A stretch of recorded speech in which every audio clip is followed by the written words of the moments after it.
What? Why are we breaking again? It's already broken. That makes literally no sense. What? Anyways, never mind.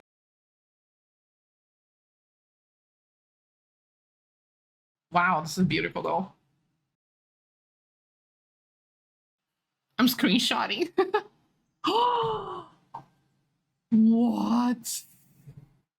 Oh my god, I got the chills. Wow, my god, it's huge.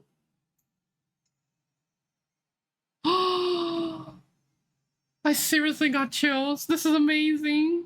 This is where I stopped in it. It's the click quest. So we're gonna continue now. I'll head over to the market.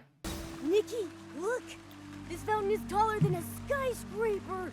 You can feel the mist, even when you're standing way over here. It tickles. Oh, that's cute. Gears. Is this fountain powered by machinery?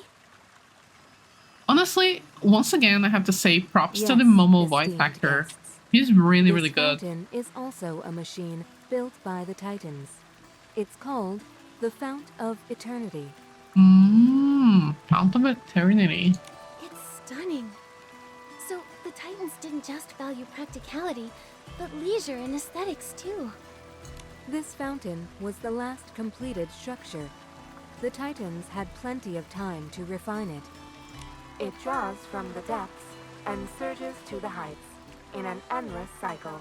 This symbolizes that the Titans' inspirations Her voice never changed. run dry. I see. The designer clearly had a deep connection with Heaven's Reach and the Titans. Wow, you sound so smart talking about architecture. Thank you, esteemed guests. No one has ever spoken to me like this before.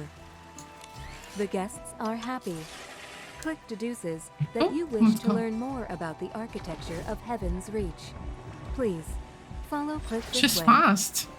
Love that. This place is huge! It'd be way easier if those big wooden guys carried us around.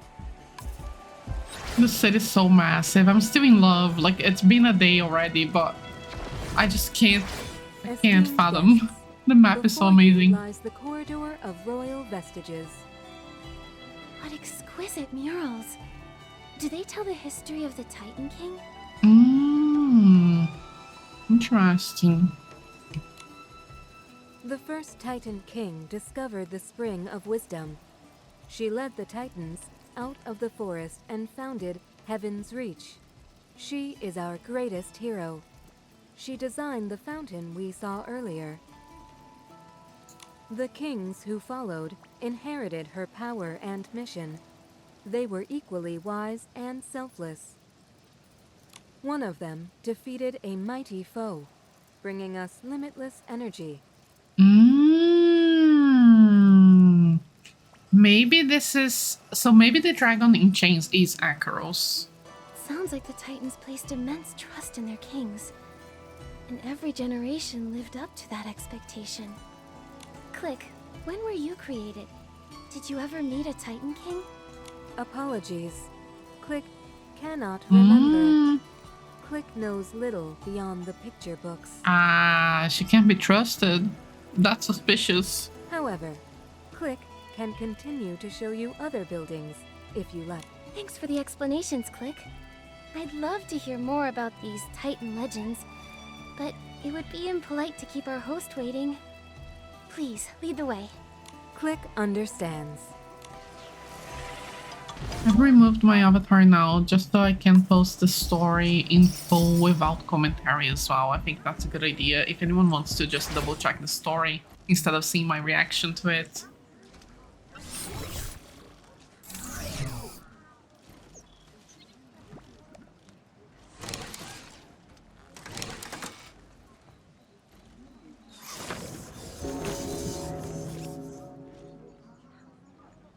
What's happening? Esteemed guests, please be careful. I advise you both, step aside. Oh my gosh.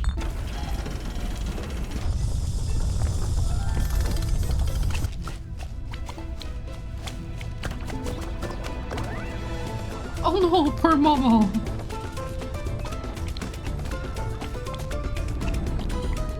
Are these shroomlings? They just run in to what? To eat? Yeah. Oh my gosh. They're like children. Mealtime, but our food is hiding. This must be a game. Oh my god, they're so messy.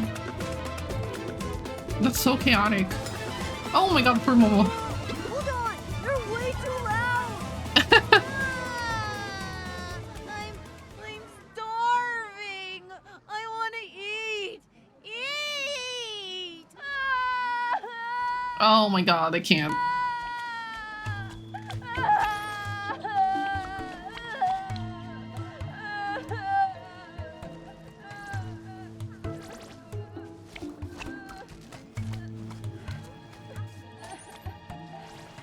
What the heck is going on?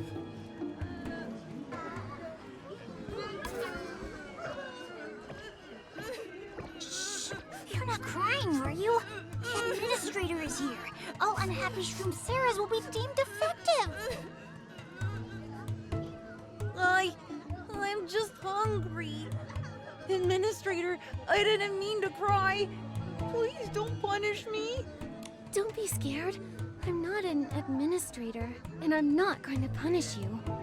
When I was little, I would cry every time I was hungry. Oh. Why would you get punished for that? Yeah, that's weird. Although I did get a minor spoiler from a lore book yesterday, but... No crying. Proper Shroom Sarahs never cry.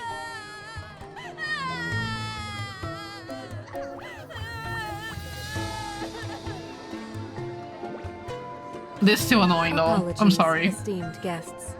Click will handle the Shroom Sarahs. Thank you, Click. I'm guessing administrators are the Moffas because they administrate the city. When you say Shroom Sarahs, do you mean these shroomlings? Apologies. Click does not know any Shroomlings. Yeah, they look different. If you wish to know the Shroom Sarahs, Click can introduce them to you. This is Vigo 09. Over there is John 18. Oh my god, they have like 33. experiment The one names. on the ground is Zio 95. Are they like artificial shroomlings? They are like creating shroomlings or something. Weird names. A random word stitched together with Yeah, that's so creepy. The words are Titan letters. Shroom Sarahs born together share the same one. The numbers are birth order. Okay. Administrators assign them. They were born here in Heaven's Reach? What about their parents? Are these administrators part of Mothis? Mothis brings the Shroom Sarahs. We Cogbugs care for them. So these moth thieves steal mushrooms for real. Why Yeah. are they hoarding them? Click does not know. But Click is a slumber mate. Click must care for the Shroom Sarahs. Okay. She's kind of like Seems like a Heaven's Reach is controlled by Mothis. These babysitter. Shroom Sarahs have to be connected to the Shroomlings. Yeah, that's so weird. Apologies, esteemed guests. Click must attend to the Shroom Sarahs before we proceed. The bell tolled. The machine should have delivered food. The machine must be broken. In that case, let me go take a look. Okay. Cogbutt over there can help us reach it. I have also lowered the volume of the game music because this is a problem that we've been having for many updates.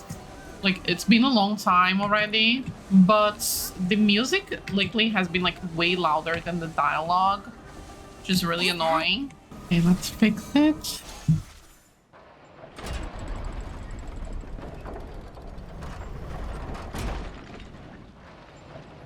It's moving. Nice one, Nikki. Okay. Pressing the fruits into That juice. should get everything down there back to normal. Okay.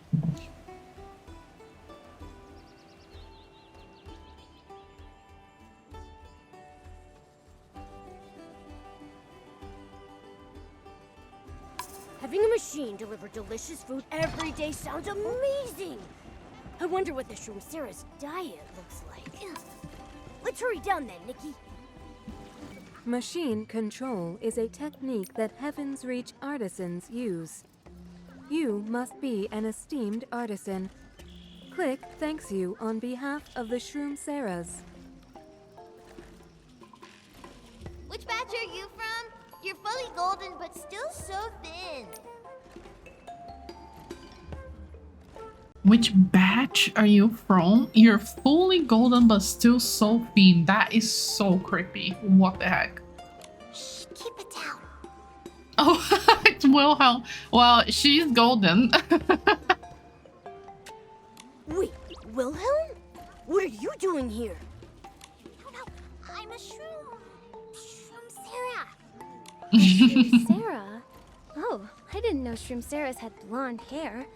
I need to get a closer look at this. Okay, I'm coming out. Wow, Nikki, Momo, what a coincidence. I know you have Jesus. questions, and yes, I followed you. But Heaven's Reach is right here. Sitting around and waiting isn't my style. Wow, zero shame. Oh, I learned my lesson. A mob of shroom brats found me the second I got here. If Swanara hadn't distracted them, I never would have found you. They think of me as one of their own, and since their brains Never are would have entirely wired for found eating us. and playing, She was literally they're dragging me into hiding. it. You can't reason with them. It's exhausting. For a bunch of fungi, their relatives in Spira are way easier to deal with. They might look like shroomlings, but everything else about them is completely different. Well, yeah. Spiro doesn't have fully automatic buffets, after all. All Shroomseras do is play all day, eat yummy food, and sleep a lot. Then they grow golden and plump. Oh my god, what the heck? So they stay happy all the time like proper Shroomseras. Exactly. They keep talking about being proper or defective. Are they working for someone or something? Does this job require them to stay happy? Oh, this is all so creepy. Yeah, it really is. Food, toys, cogbuds. They all exist to keep the Shroomseras happy. Sadness is a defect.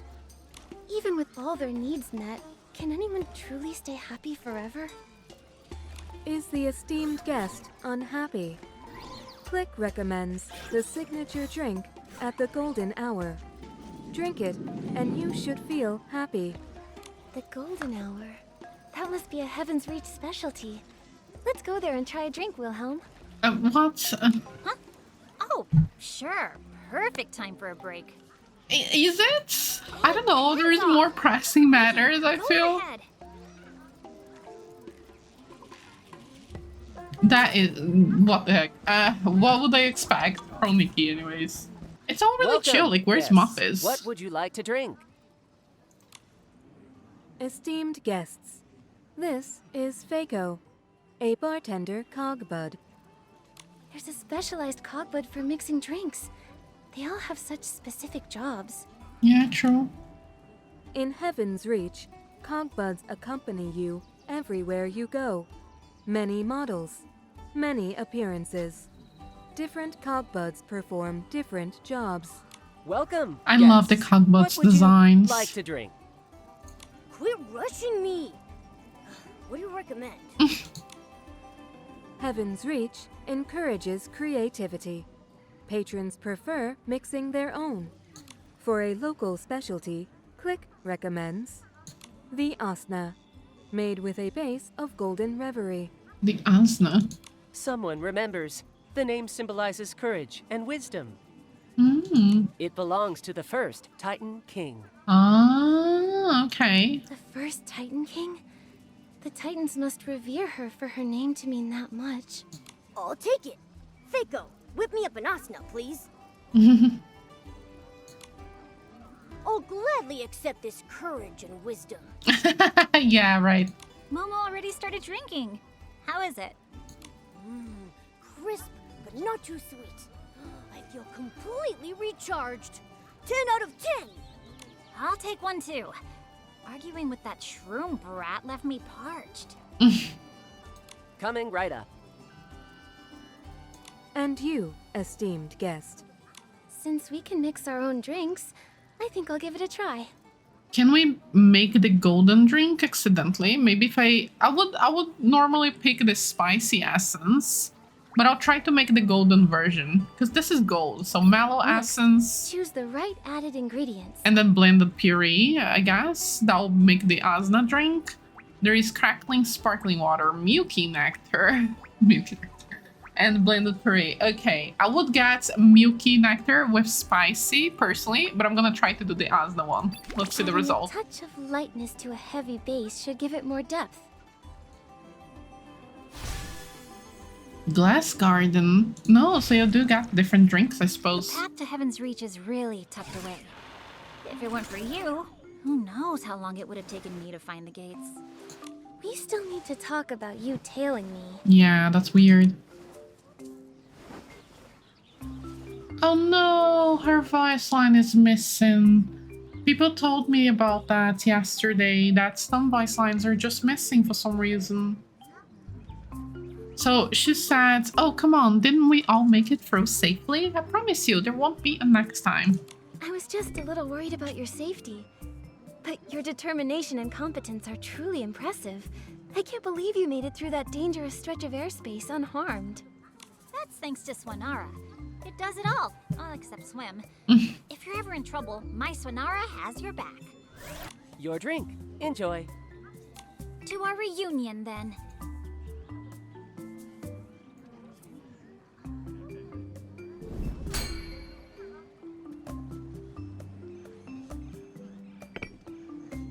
How's your drink, Nikki? It's strong. I feel numb, and my chest feels hollow. What? How's yours, Wilhelm?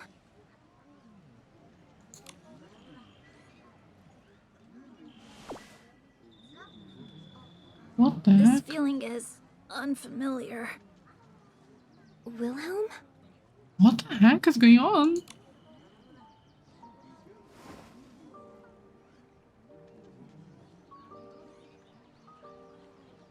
I'm fine. Oh no, it's skipping. I'm glad I got to meet you here, but there's still something I have to do in Heaven's Reach. A mission I have to see through, and I have to do it myself. At least she's opening up about it. Alright. If there's anything I can help with, just let me know. We can always stay in touch through the Pair Pal. She had the Asna drink, which is the Titan King drink. Maybe she is in fact related to the Titan King in some way.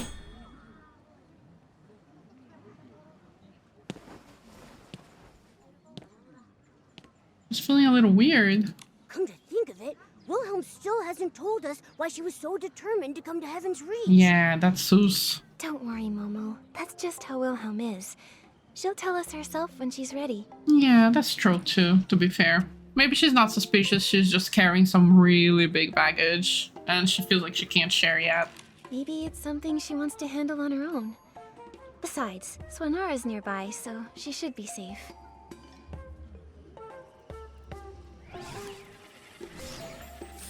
No, but thanks for asking, Click. Let's just head to the celebration. Understood. We still have time before it starts. Everyone is preparing in the center district. The Cogbuds are helping. Okay. The center district is past the Dawn Market. Esteemed guests, please follow Crick. This is a Mech Warden. Esteemed guests, you can sit on the Mech Warden's shoulders for a more effortless tour. Maybe they're golden because they're infusing the Wait, shrooms you know with what the that thing mark of floating in the the type of sky is? power? Every Or time the whatever bell tolls, golden power it I can is. feel a strange energy surging through it. Oh my god, that's so weird. Are they sacrificing the shrooms?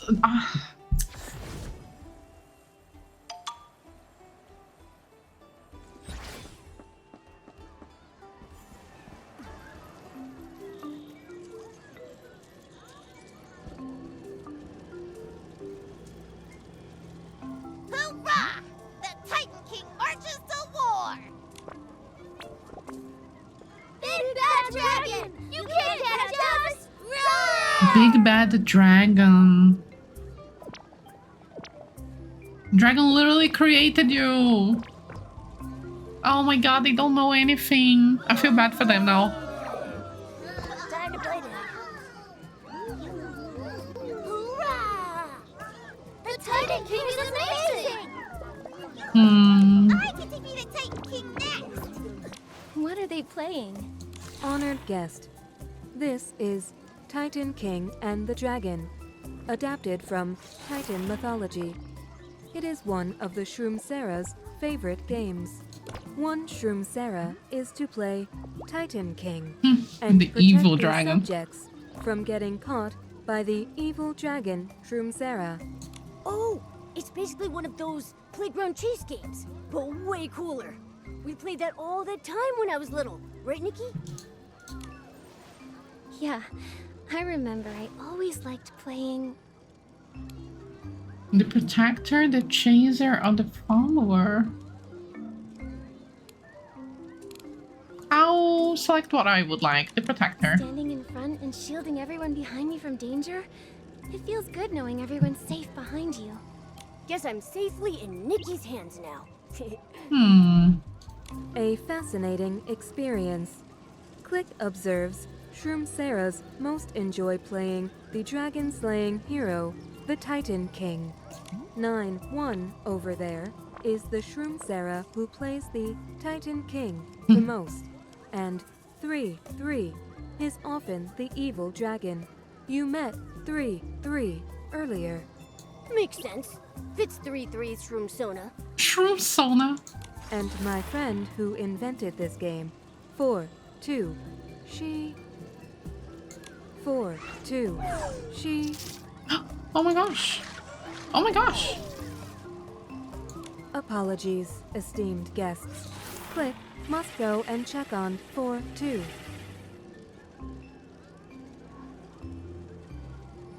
So the full bloom celebration is essentially a coming-of-age ceremony. The moth thieves went through all that trouble. They can't just want someone to hand out awards, right? Where's Click zooming off to? Let's follow it and see. Danger, 4-2 is unhappy.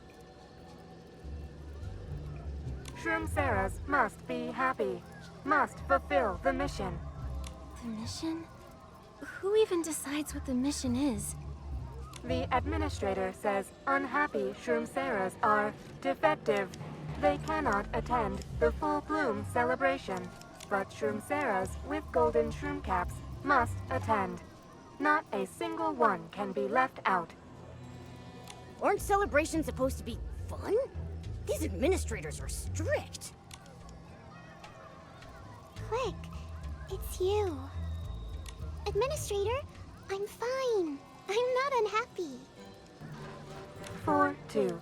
Do not fear. She is not an administrator. I just needed a place to think. Please don't blame Click. I won't, 4-2. It's okay to be unhappy. Did something happen? I read a Titan book about farewells. It said that when you part ways with a dear friend, you should give them a memento. This memento carries your shared emotions, so you remember each other, even if you drift apart. I've prepared a memento to give to my friend 8-8 before the celebration begins. That's wonderful.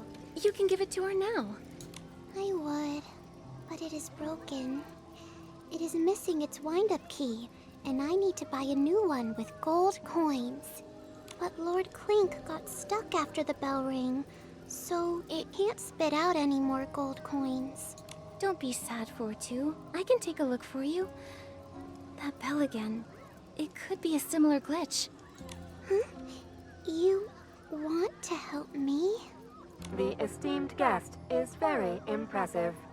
The golden hour is now fixed. Ha! You're looking at the all-powerful stylist, Nikki. And don't forget her handsome partner, Momo. That's cute. Leave it to us. But there's nothing here to help us reach that high. We need need to figure something out. I wish we had a cogbud like Click to guide us. Wait, Nikki! That's one of them over there, isn't it?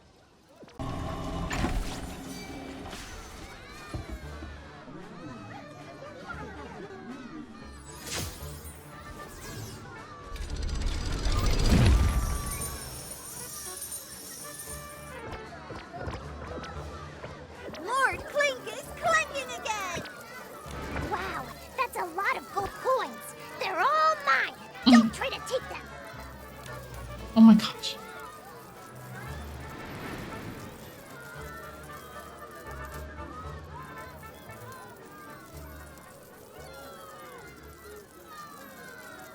Lord Clink is working again. Did you make that happen? Of course. Like I told you, something like that is a piece of cake for Nikki. Nikki. Is that your name? My book says trading names is the first step to forming a bond. Can I call you by your name too? Of course. I'd love to bond with you. You're not like the other administrators, Nikki. They always tell me to behave and do what I'm told. They say if something breaks, it breaks, and that it doesn't matter. Because with Lord Clink here, everything can simply be bought back with gold coins. But you wanted to help me fix it. Gold coins can buy you a lot of things, but they can't buy the kindness you've shown your friend. Though you might have misunderstood. I'm not an administrator here. I'm only a guest visiting Heaven's Reach. An esteemed guest. A guest? My book says that's someone who visits from far away. Where do you come from? Oh, answers again. A town full of flowers, a forest growing giant plants, or a sea reflecting endless stars. I'm gonna choose this one for Nikki. I can't picture it. What does a sea look like? Oh yeah, they never seen I it. read in a Titan book that a sea is a massive body of water. Bigger than a puddle, a stream, or a lake. But I've never actually seen one. Nikki, can I ask you one more thing? Of course. Let's fix your memento first. Then we can take our time and talk.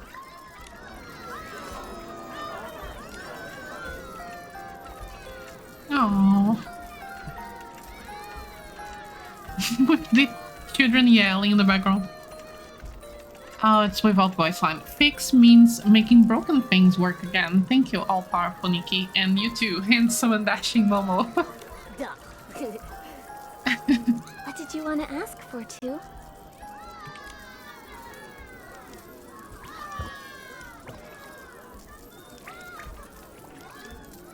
The administrators say an unhappy Shroom Sarah is a defective one. But I read that even the greatest Titan sages would feel sad Sages? sometimes. So, my question is, Nikki, in that sea reflecting endless stars, does being unhappy mean you're defective too? Of course not. It's completely natural. Like the changing weather, sometimes we're happy, and sometimes we're not. I get upset every time I'm hungry. Or when Nikki's in trouble. But at the end of the day, I'm still her #1 and proper partner. Oh, that must be what the books describe as confidence. Then I need to rethink what the administrators told us. You shouldn't believe a word of what those moth thieves say anyway. Yeah. Moth thieves. This? Is that the administrator's name? You know their name? I once heard them call themselves Mothis. A little later, I saw that same word in the Titan book I was reading. It means the moths that steal the flame. Oh my gosh, I knew it. Is that so? Their influence on the Shroom Sarahs runs very deep.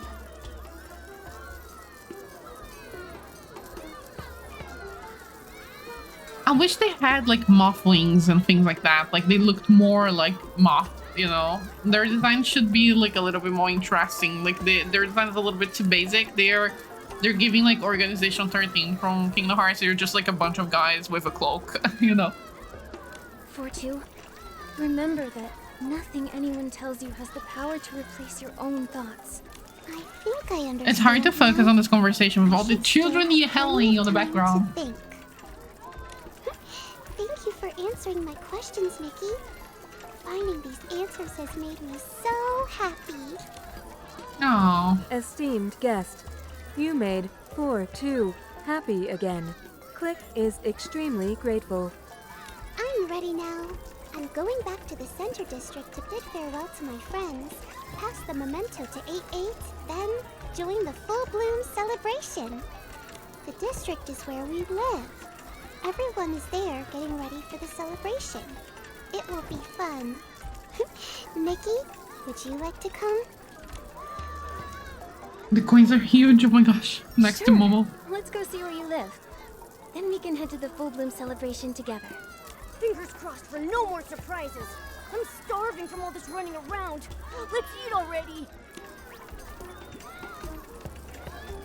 Heading to the Center District, friends. Together.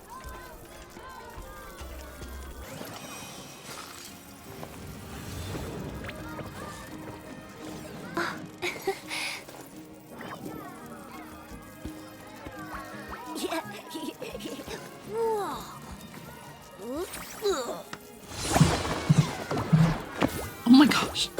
It bounced on the hat. There's so many shrooms.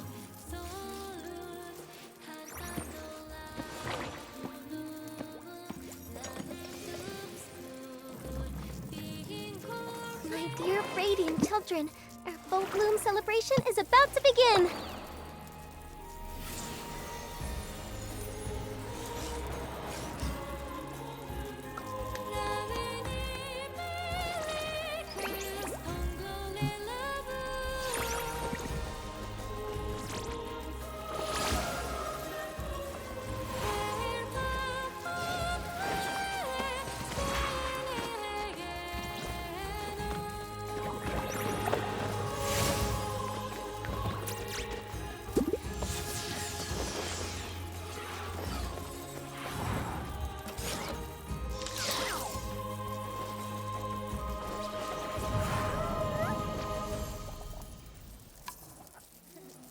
Music box played the same song.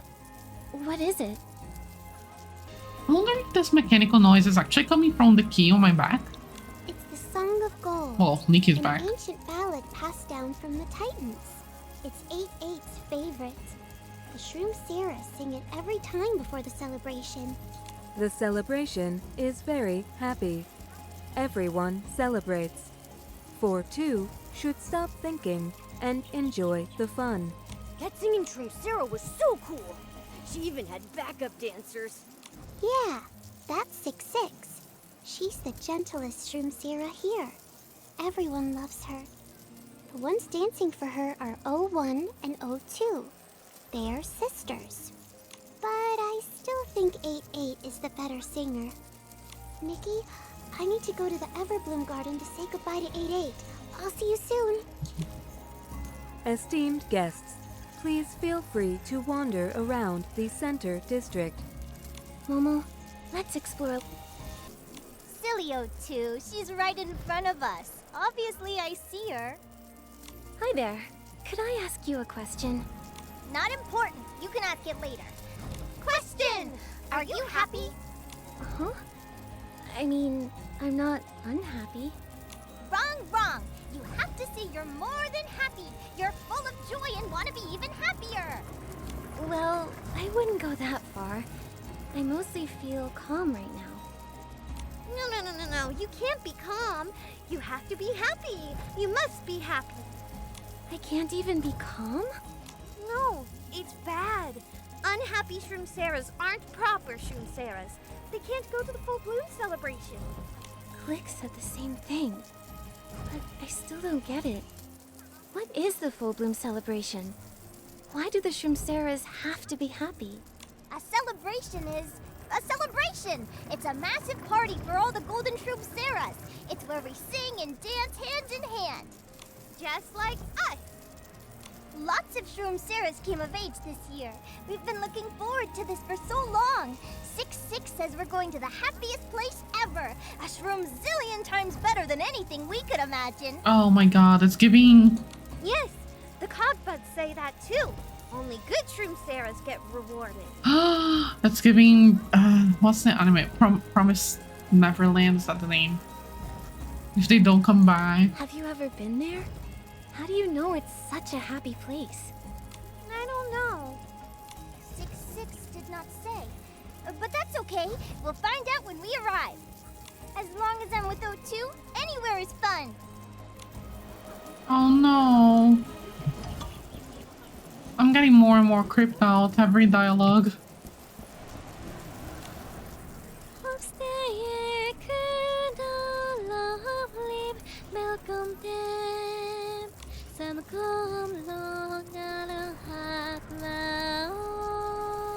Oh, are you the new administrator?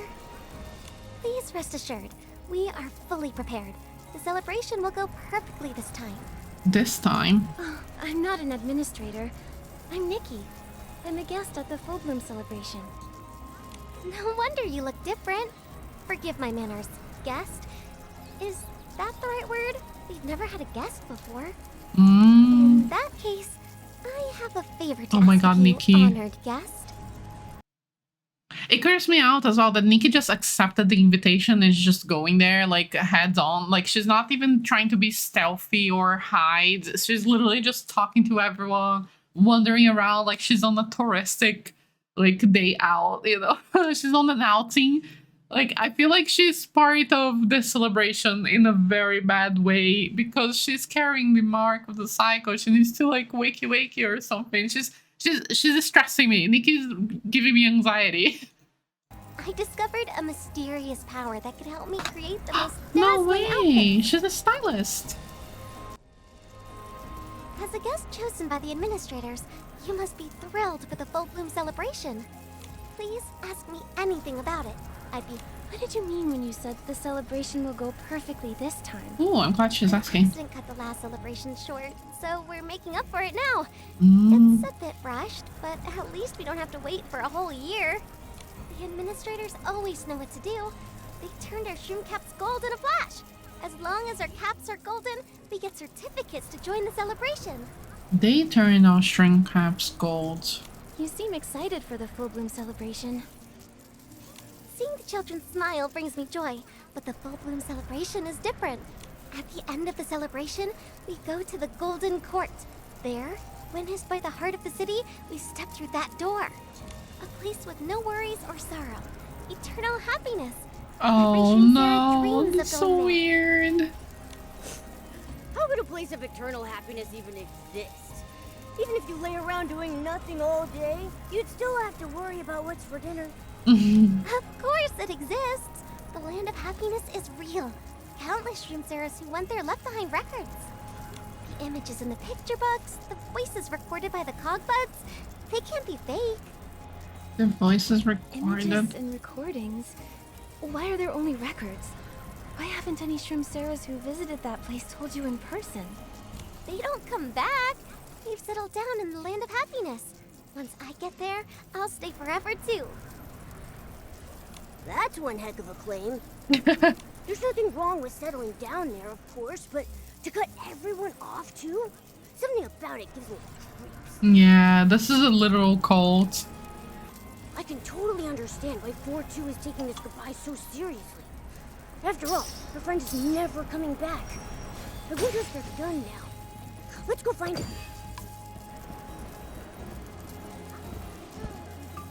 A moment, honored guest. Oh, the Muffins! It's the administrators! Stand tall, everyone! Caps high!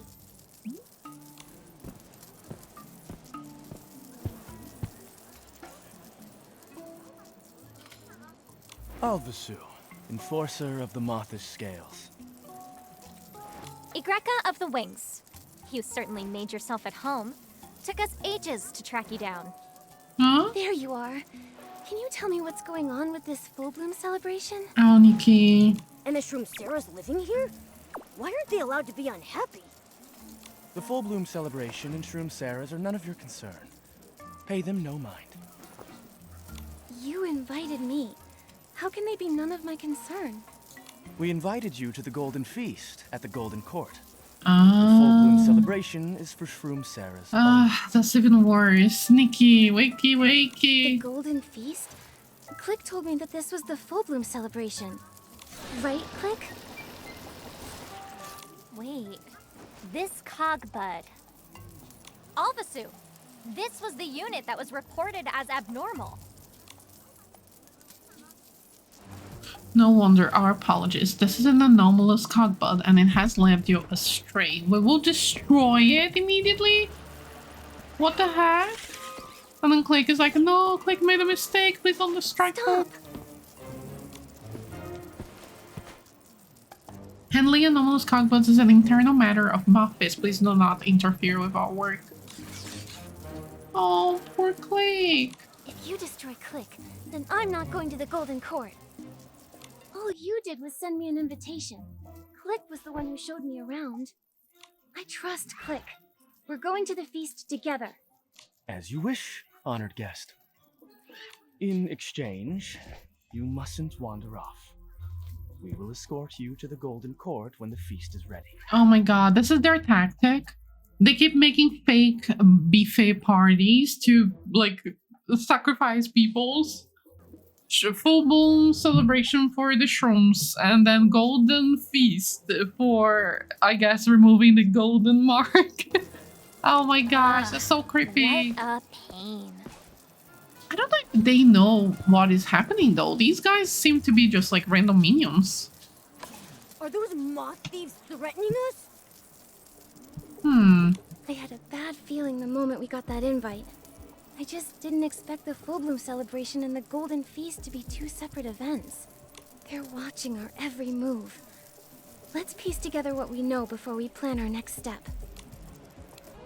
I think I had an audio bug where the mechanical sounds just wouldn't leave me anymore after I used the ability. So I decreased the sound effects as well as the music. And I also logged out and logged back in. And it seems that the mechanical noise has gone out now. So I'm sorry if that was very bothering. I'll try to edit the sound effects, like the noise, down a little bit. But yeah, hopefully that didn't bother too much. And hopefully that doesn't happen anymore. So anyways, we are still in the chapter 11. Song of Gold is the quest that we are in. So we're gonna continue now. An invitation has arrived from Moffice. The organization behind Medell says Heaven's Reach will soon host a Golden Feast and invited us to attend. The emblem beside the signature in the leather hat appears to be the mark of the cycle, obviously. This is it! So Moffice's invitation to the celebration is anything but sincere. Still, they most likely possess the other half of the mark of the cycle, and Heaven's Reach holds the key to the truth we've been searching for all this time. The Golden Feast is an event we cannot afford to miss. But she should be more stealthy about it. Before attending the feast, it is essential to uncover why Moffice is hosting this celebration. I mean, quite obvious. The full-blown celebration is not the same as the Golden Feast, but rather a coming-of-age ceremony for the Shroom Sarahs. Yet, given that Moffice doesn't seem to be raising Shroom Sarahs out of genuine care, this full-blown celebration feels highly suspicious. That's what? Click told us that the Shroom Sarahs must be kept happy, that is their mission, but between the rigidly controlled lifestyle, the title of administrator, and 13's sheer terror of the Black Robes, it is clear Moffice do not truly care for them. Why then would they host a coming-of-age ceremony for the Shroom Sarahs? The full-blown celebration is definitely not just a simple coming-of-age ceremony. Moffice is trying to keep us away from it, which only suggests there may be something there that they are desperate to hide. I don't want to find out. This time, I don't think I want to find out. Upon entering Heaven's Reach, the mark of the cycle on me resonated faintly with... Oh, did it? I don't remember. Part of the city, maybe? Because I feel like they are using the shrooms and the mark of the cycle to power the city, maybe. According to Shroom Sarahs, the only way to reach the heart is through The full bloom celebration. Okay, perfect. That's it. When the bell tolls, the Saintess also sensed the other half of the mark of the cycle. In that moment, her intuition pointed directly toward the heart of the city.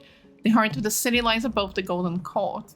To uncover the truth, we must first make our way there. With our movements currently restricted, the full bloom celebration is our only path forward. So we must infiltrate the full bloom celebration without alerting Muffis and use the opportunity to search for clues about the mark of the cycle. Looks like our next move is obvious.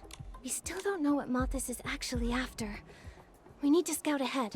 A celebration where no one ever returns. Yeah. It's so suspicious. If they want to keep us out, we're definitely going in. That's exactly what I was thinking, Momo. But we'll need to be careful and slip in under their noses. Okay. Before we do anything, I'm worried about Click. They called them abnormal. Let's check in on them first. What did they mean by abnormal, anyway? Let's ask Click when we find them. Click made a mistake. No. Click is sorry. What are you apologizing for? These moth thieves are trying to blame you. But they're the incompetent ones. What jerks! Honestly, we wouldn't have found those important clues without you. You protected Click. Click wants to help you too. Yeah, she seems to have like more Actually, agency. something you can do. Our movements are restricted right now, and we need to keep a low profile. Could you keep an eye on Mothis?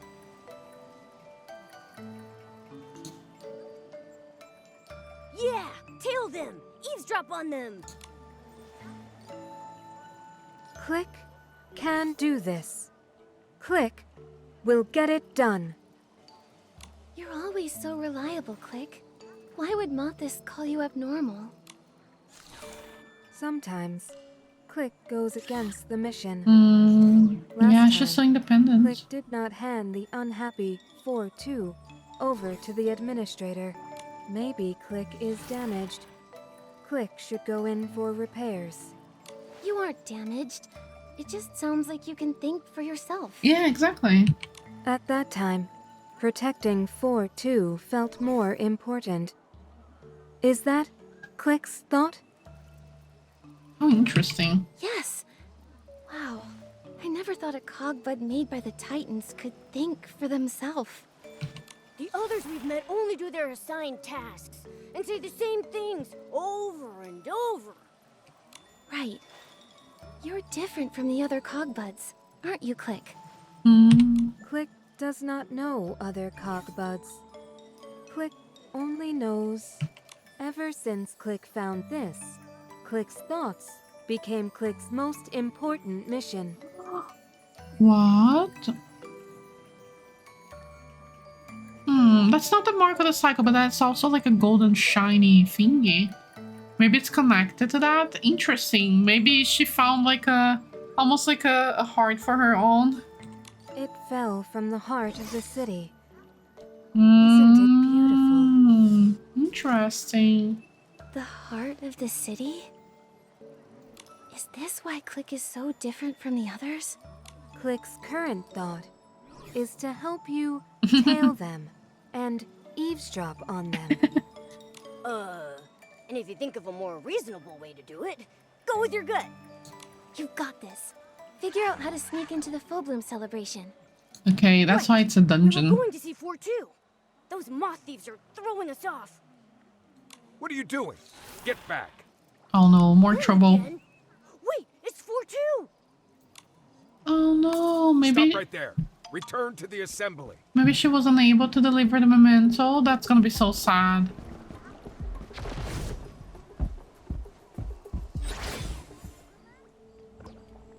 There's a lot of cutscenes of sorts. The Everbloom Garden is off limits. Administrator, I came to give this to... The celebration is about to start. Stay here. The book says when it's time to say farewell. Enough. Join the assembly. Her cap is golden. Why doesn't she go to the celebration? Golden Shroomceras, Get ready to receive your certificates. We're going to the place of eternal happiness. Woohoo! I just know that the final leap at the full bloom celebration will be the thrill of my whole life! Oh no, that's so creepy. 4-2, are you okay? Did they hurt you? Nikki, I'm fine. I wanted to give this memento to 8-8, but they won't let me. 8-8 and the others are locked up in the Everbloom Garden. It's a forbidden zone. Huh? Why are they locked up? Wasn't 8-8 at the celebration with you? 8-8 was from the last celebration. One that failed. Her friend is from the failed celebration. The administrators said 8-8 and the others were locked away because they went crazy. But how could that be? 8-8 is so gentle, and she's a wonderful singer. Why did the last celebration fail? Heaven's Reach had an earthquake. Earthquake? After saying goodbye to 8-8, I went to the cliff to read when a light flashed across the sky. It kept getting closer. That's so weird. Everything started shaking violently. When it stopped, the administrators told us that an earthquake had ruined the celebration, and a new one would be held soon. So this is the rescheduled full bloom celebration? The celebration is about to start, but the memento... Oh. Don't worry, 4-2. I'll take the music box to 8-8. I'm curious about this forbidden zone. Really? That's great. I'll wait for you at the celebration. Wait, do you have a certificate? The Cogbuds check for them at the entrance. We need to get one of those certificates. But where do we even find one? Does 8-8 still have hers? Oh, the certificate is an honor. I'm sure 8-8 would keep her safe. But the administrators guard the forbidden zone. How will you get in? Every forbidden zone has a way in. Momo. Let's go ask around.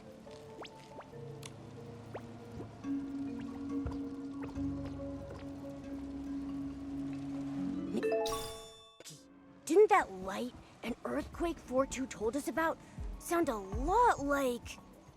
Yeah, it might have been that arrow I fired. It's the arrow. Of course, because she broke the barrier. I almost forgot that she broke the barrier because we had to break the barrier again with the bird, which was a little weird. Why is Heaven's Reach round? So that everyone can hold hands and stay together forever. At the celebration, we hold hands and make one giant happy circle, together and happy forever. Now that I think about it, holding hands with Momo might be tricky. Then I'll grow longer legs. No matter what, I'll never leave your side, Nikki. Oh, Momo's so cute. Such a good baby. Are you both going to the full bloom celebration too? We are. We heard it's at the Golden Court, and there's something important waiting for us there. Something important. It must be the heart of Heaven's Reach, the door to the happy world. But you can't get in without a certificate of graduation. The administrators will lock you up if they catch you without one. I wish our certificates came in pairs like us. Then we could lend them to you. That's sweet of you. We have a plan to get inside, but there's something we need to ask you. Is there any way into the Everbloom Garden? Walk through the front door. No way! The administrators have been patrolling near the door a lot lately. 3-3 tried to play there and got yelled at. Then there's no way in. Unless you can whoosh right up into the sky. Up into the sky? You know, that just might work. Goodbye, 01 and 02. We'll go ask around some more.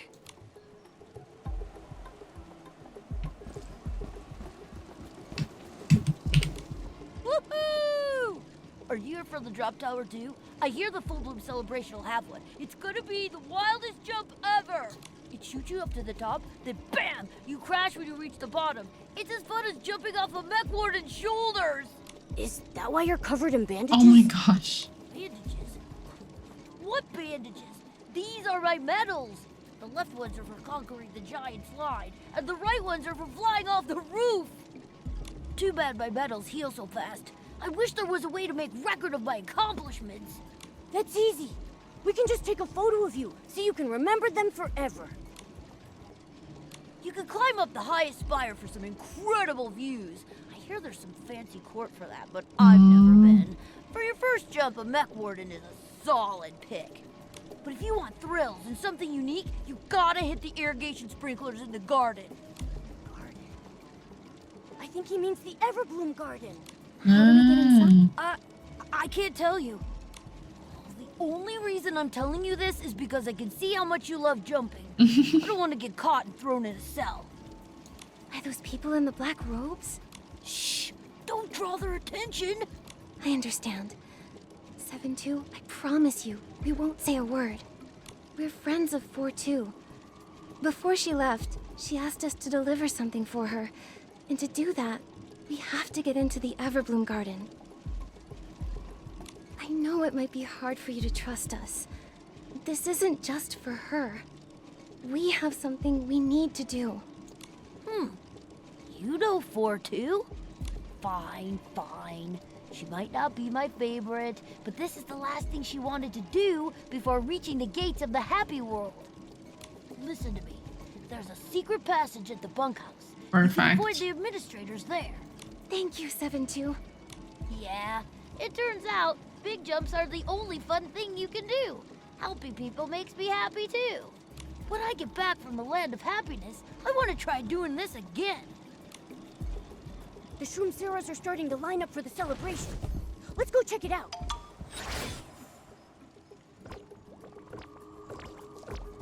Two, I have a plan.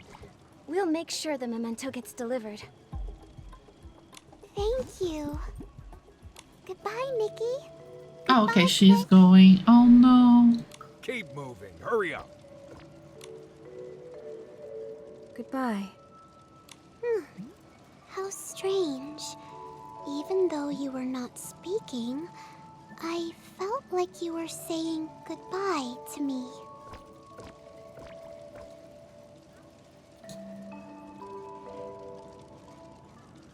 Not speaking? Click will tail the administrators. Mission guaranteed. Strange. 4-2 just said that Click wasn't speaking. What? But they were clearly speaking, right? Huh. Come to think of it, whenever Click talks, nobody else really seems to react. What? I did not Could it notice be that. Only we can hear Click talking? What? But why would that be?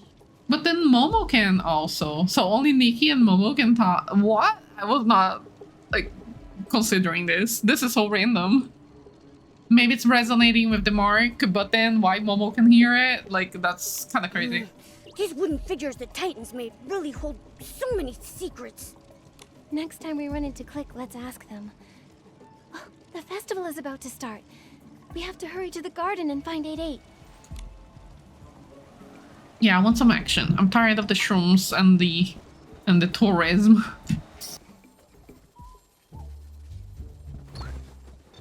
Oh, it's anger. It's Loftia Pika. Oh yeah, it is.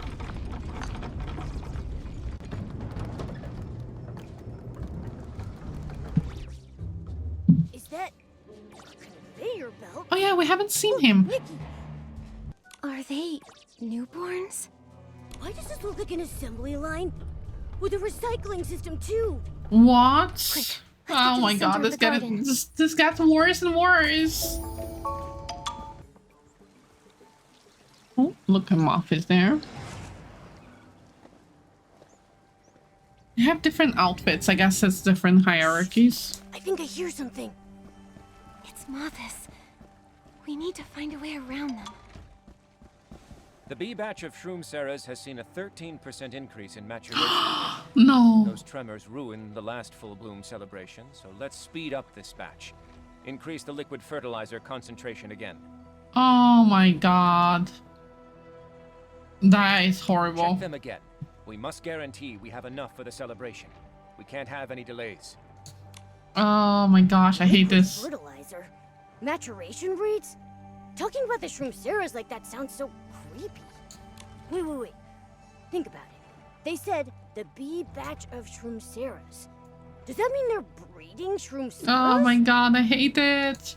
No wonder the Shroomceras look different from the Shroomlings we saw back in Sphera. They're being artificially bred. But why would they do this? Breeding a whole race just to give them good food and fulfill all their wishes. It makes me want to be a Momocera. You're crazy, Momo.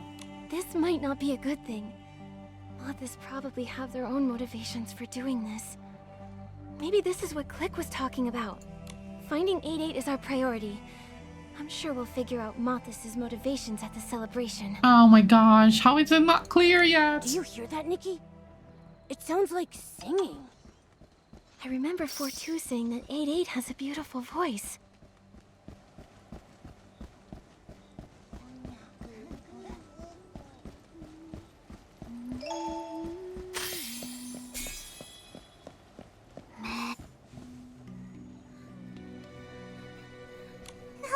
Please don't take us away. I beg you.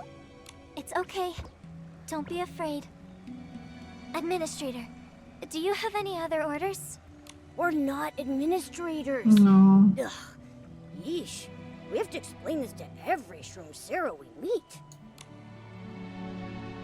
Don't worry, I won't hurt you. I'm looking for 8-8. Does anyone know her?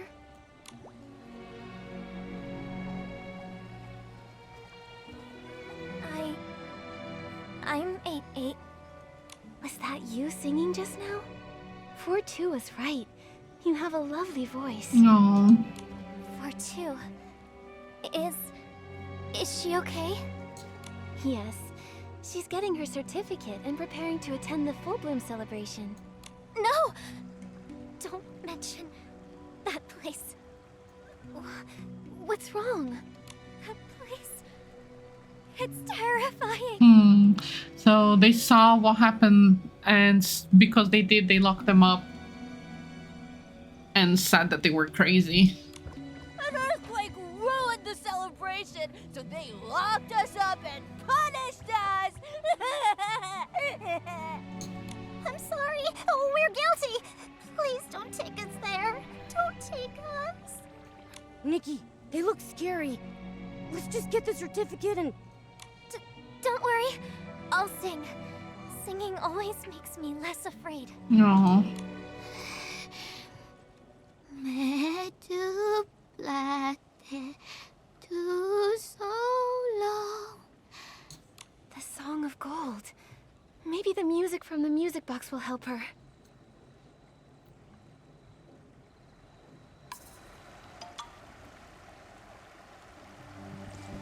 So that was a perfect gift.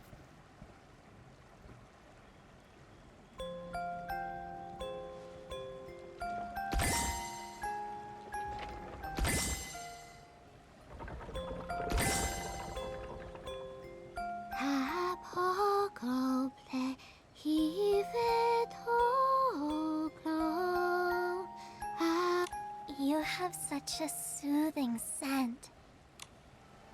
Back before our shroom caps turned golden, 4-2 found this music box in a Titan's house. Whenever 4-2 was feeling unhappy, I would stay by her side and sing along with the music box.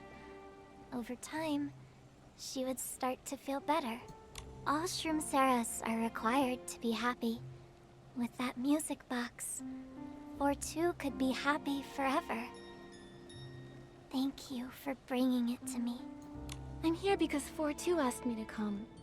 She wanted to say goodbye and give this as a memento from her to you. So, you're a friend of 4-2 as well. Can you tell her not to go? Oh.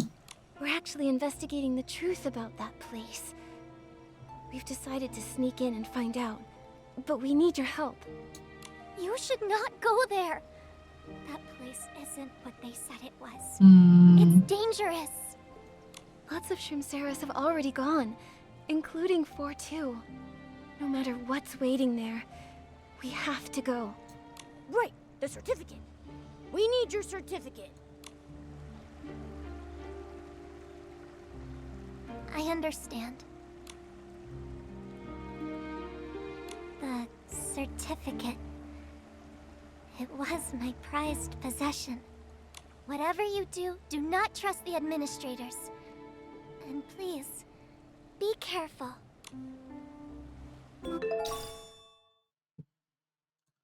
Okay, so we can enter Did now. any others scare you? I've never seen you this frightened. Oh, poor Momo. I'm not scared. I just want to get the certificate quickly and find Fortu and the others at the festival. Nikki, we have to be careful. Those moth thieves are nuts. Something must have happened at the celebration to turn 8-8 and the others into this.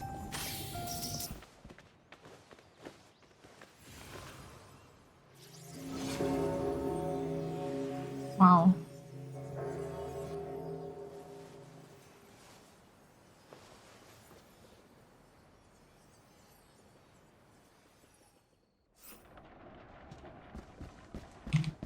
Celebration area ahead. Please present your permit. Clearance granted. Welcome. Good thing that the bots don't know if it's a person or Shroom Sarah.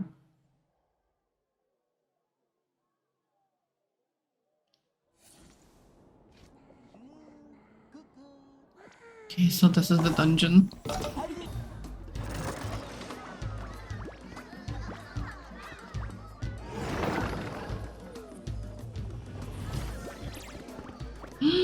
There's so many Shroom Sarahs.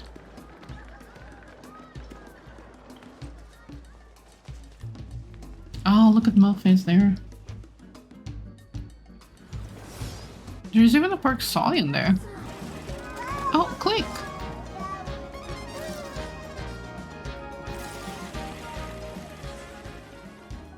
Oh no, this is horrible. What the heck? This is so creepy. What the heck? Nick is so crazy for this. Like, why is she just going for it? Look, are those fruits meant for decorating the cake? This is so weird. Why are we making a cake with the Shroom Sarahs on it? Oh, I hate this.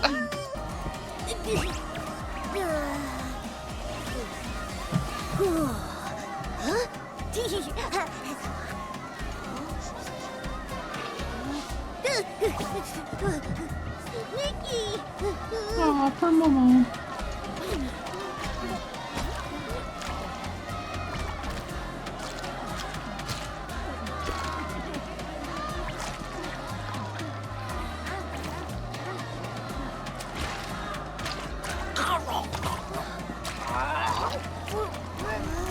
Oh my gosh, that's horrible. I hate seeing this.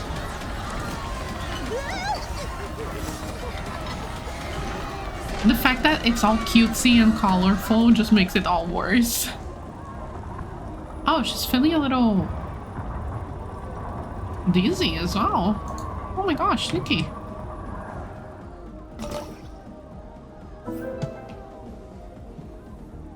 Create a new world. So Muffis really wants to create something. They want to change. I guess they would say create a new world, but what they really want is to control it. Click! Oh, click! Why are you... Esteemed guests, please stop the conveyor belt. Save the Shroom Sarahs. Oh I know. no. Just stay calm. We'll figure something out. Okay. Poor All Click. those stories they told us were lies. This isn't the land of happiness. The only thing that awaits the Shroom Sarahs is death. Oh. What?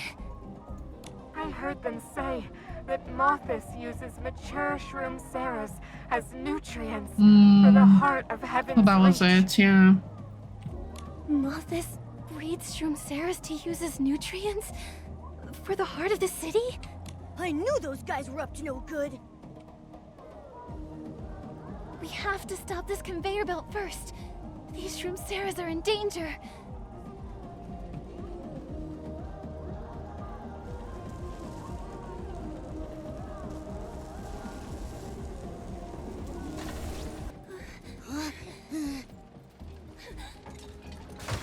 No, what the heck? Why? Momo, help me! Let's pull Click out. Hurry! Esteemed guests, please do not worry. That's so I random. have to do this. I must protect the Shroom Sarahs. No! Don't talk like that! We'll save the Shroomceras and save you too! No, I have to stop it. I'm not afraid.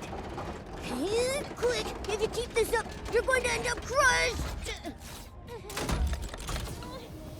That's insane. Why did she even get stuck there? I finally remember. My mission is to protect everyone. Click! She changed voices there.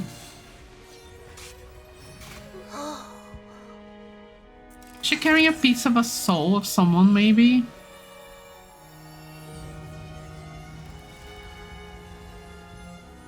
Saintess, Titan King. Click. You did it. That's insane. She literally died for no reason here. I don't get it. That was so random. Nikki just fixed the conveyor belt with her stylist powers, and then suddenly Click is like stuck there. That was kind of like disconnected. Click. We'll definitely get all the Shroomceras out. But surely you can revive a robot. Click. We'll stay forever. Even in their final moments, Click was thinking of protecting everyone. Oh, so they dead.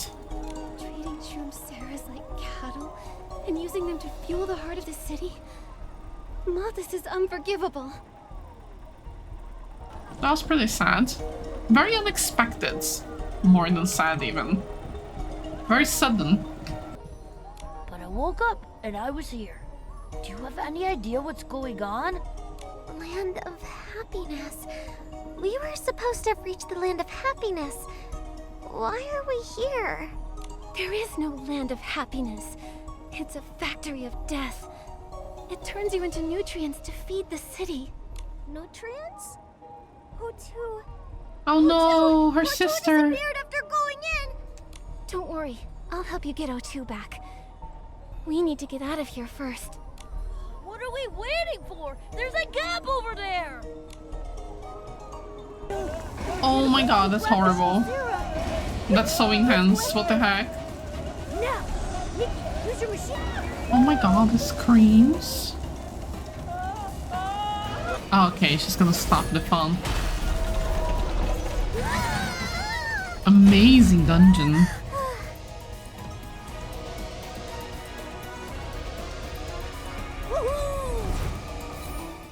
of Happiness doesn't exist. Then where are we supposed to go? We ruined Mothus's plans. They aren't gonna let this go. Go back to the residential area and hide. Stay safe. But what about you two? We're going to expose Mothus's plot, of course. As for how, well, I haven't gotten that far yet. But hey, we've got a goal, and now we just have to go for it. Hey everyone, I'm back now. I stopped after a while. I took a little break. Now we are in Itzaland chapter 12. The Sun After a Millennium. So we're going to enter immersive mode. I think that's why I took a little break. But yeah, that was, before we start, that was intense. I was kind of expecting it because, again, I found a little Shroomcera in the sewers yesterday on the live stream. And he said a specific words that kind of freaked me out a little bit. And I guess it gets more and more obvious what the heck is happening, especially if you did watch Promised Neverland. I feel like the writers for Nikki watched it recently and got a little bit too inspired. That was disturbing. I hate it. But also very surprising and unexpected. I never thought I would see a story like this in Nikki. So, very glad about that. So far, I have enjoyed. I would like to briefly apologize for complaining about the Shroomceras. I didn't mean it that way. I don't hate them. I just feel like, this wasn't the place that I didn't mean I wanted horrible things to happen to them. That was pretty bad. However, it's an interesting story so far. So I'm very excited for whatever is next because it sounds quite ominous. So we'll get started now. Miss Nikki, Are you having a good time? I assume you still have your invitation with you. I mean, why is she just going to talk to them like this? She should be like, after all she saw, she should be freaking out. She's just like, okay, so they are raising Shroomsaras artificially, murdering them to feed the city as fuel for the city. Like, they are proper evil. Let me go talk to them directly. Like, girl. I want their hair accessory, the little crown with the moth thingy. Very cute. I want that. Oh no, they're gonna kidnap Momo again. Go of me. Ah, no way. They're captured like that? Nikki. What? No, that was so silly. What the heck? Literally walked into the trap. Those jerks! How dare they treat us like this? I'm not letting them get away with it.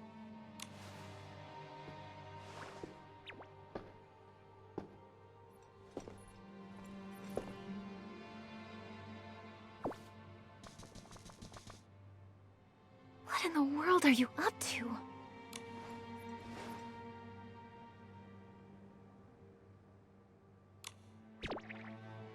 Oh, why we can't hear? I would love to have heard Our that. guests are restless. Yeah. Making a fuss in a place like this, your souls could get cursed, you know. You're... Honored guest, it's time for me to check your invitation.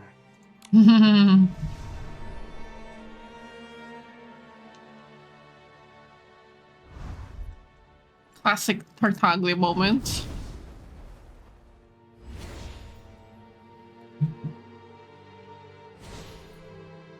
Okay, he's helping them.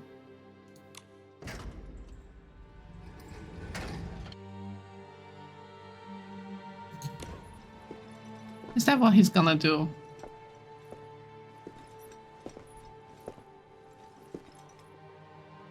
Angered? It's a pleasure to see you again. Okay. So he's infiltrated and gonna help them. It was you! You scared the life out of me! Angert, what are you...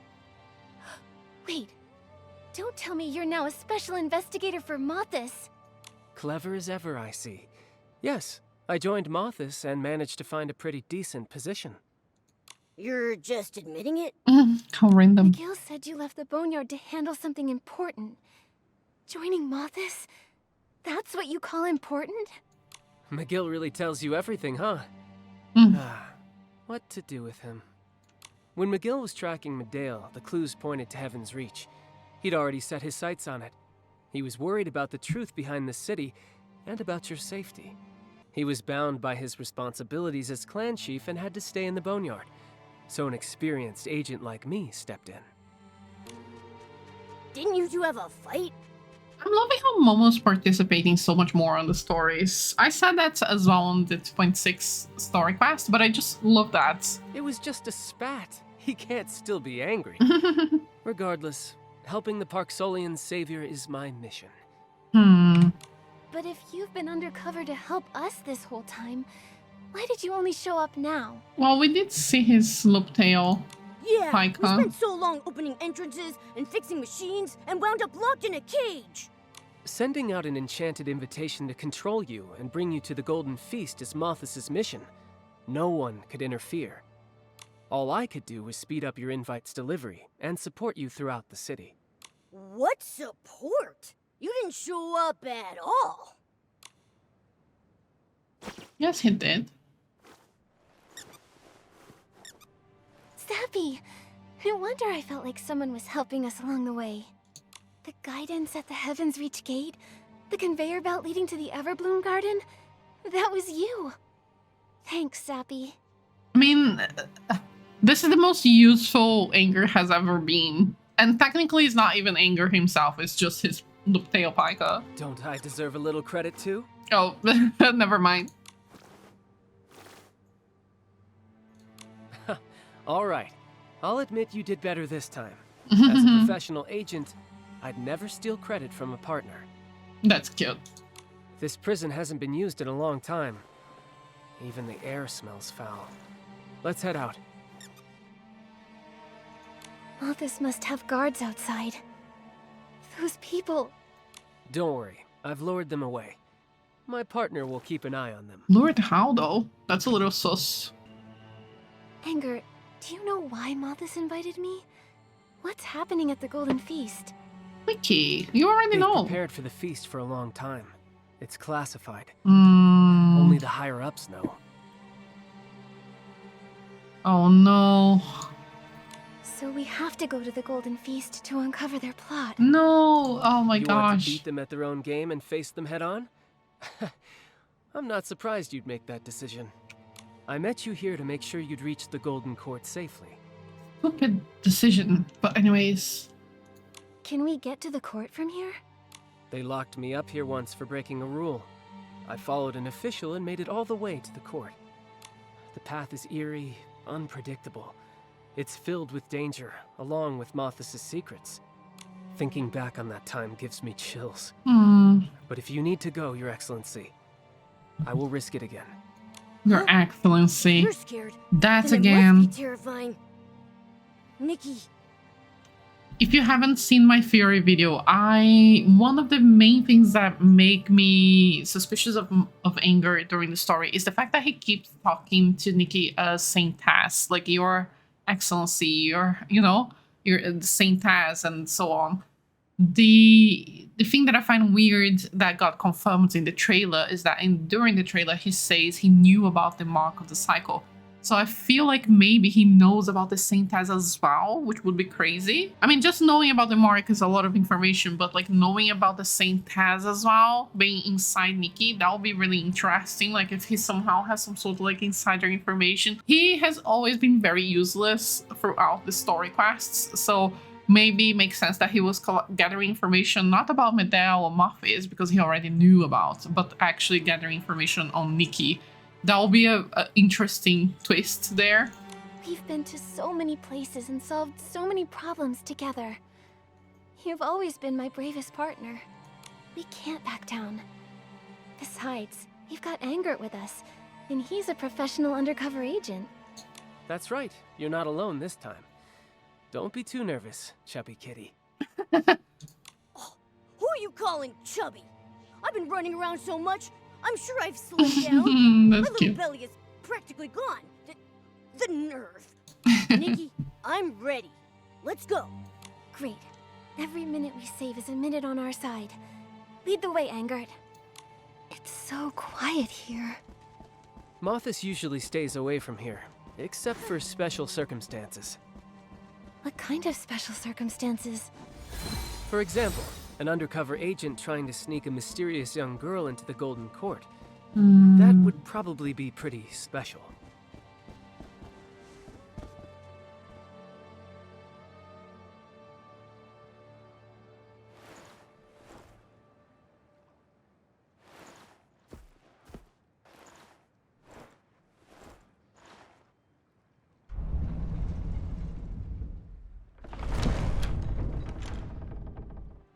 Those moth thieves even have a cryptic way of opening doors. What's even more mysterious is how you opened it so fast, Angert. And with a freaky smile as well. Don't underestimate my professional skills. I've gone through a lot of trouble to climb to my rank so quickly. I feel like he's delivering her to the Golden Feast. Like, not in a sneaky way, but like that's actually Muffy's plan. It's a lot easier to take Nikki if she's like with her guard down. So he probably said like, oh, I can take her. What? She will trust me. These? Because she's silly as hell. Oh my gosh.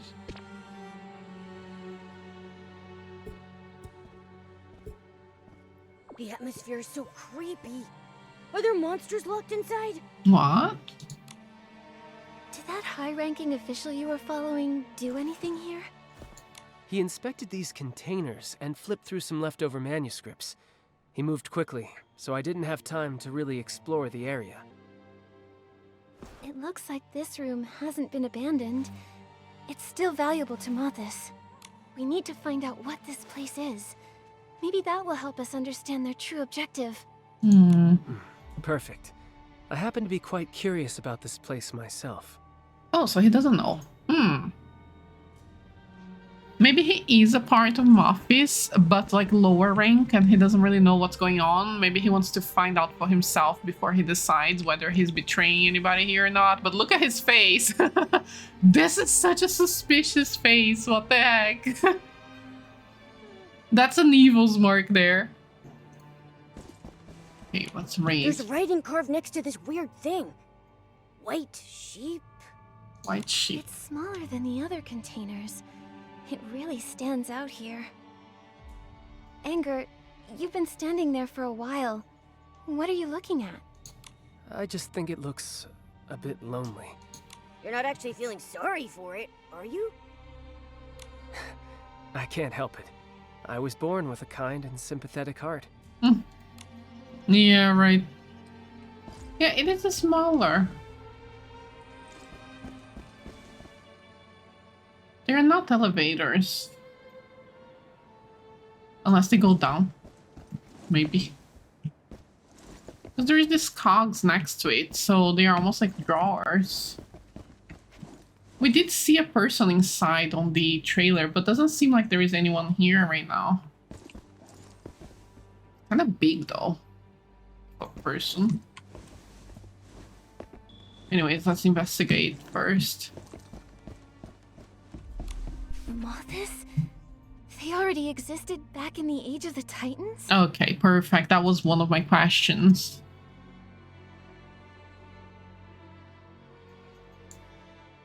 Oh, what? After years of hardship, today the cocoon is complete. It can seal away the mortal flesh and extend one's lifespan indefinitely. What? Oh my god, there's titans inside.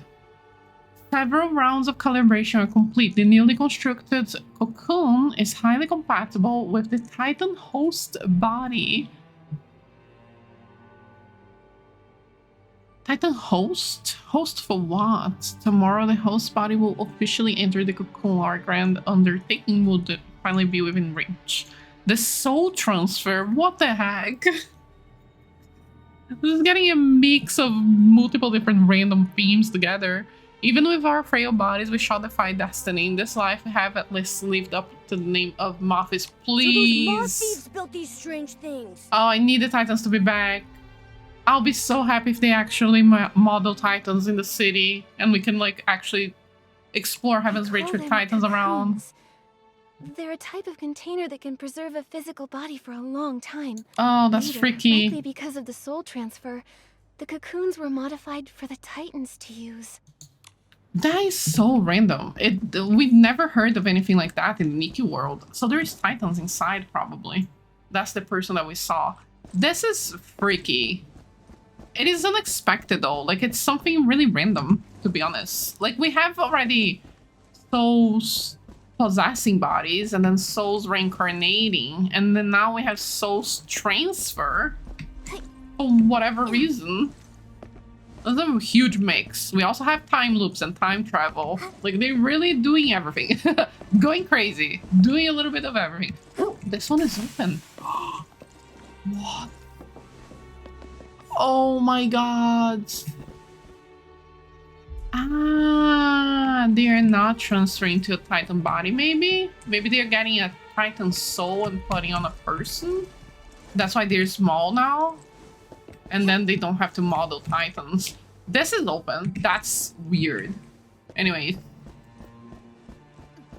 That reminds me of a game. There are many open. Yeah, that probably is it. Unless there is actual Titans There's text around. engraved here. Blue eyes. Blue eye? It must be some kind of code name. The container is big enough to fit an adult. It's freezing, Nikki. I can feel a cold draft seeping out from inside. Ah. The containers over there aren't nearly this cold. That's recent. Those containers look like they've been sealed for a long time. Like they haven't been used in ages. These clearly have nothing in them, yet they still seem to be running. Looks like there's nothing more to explore here.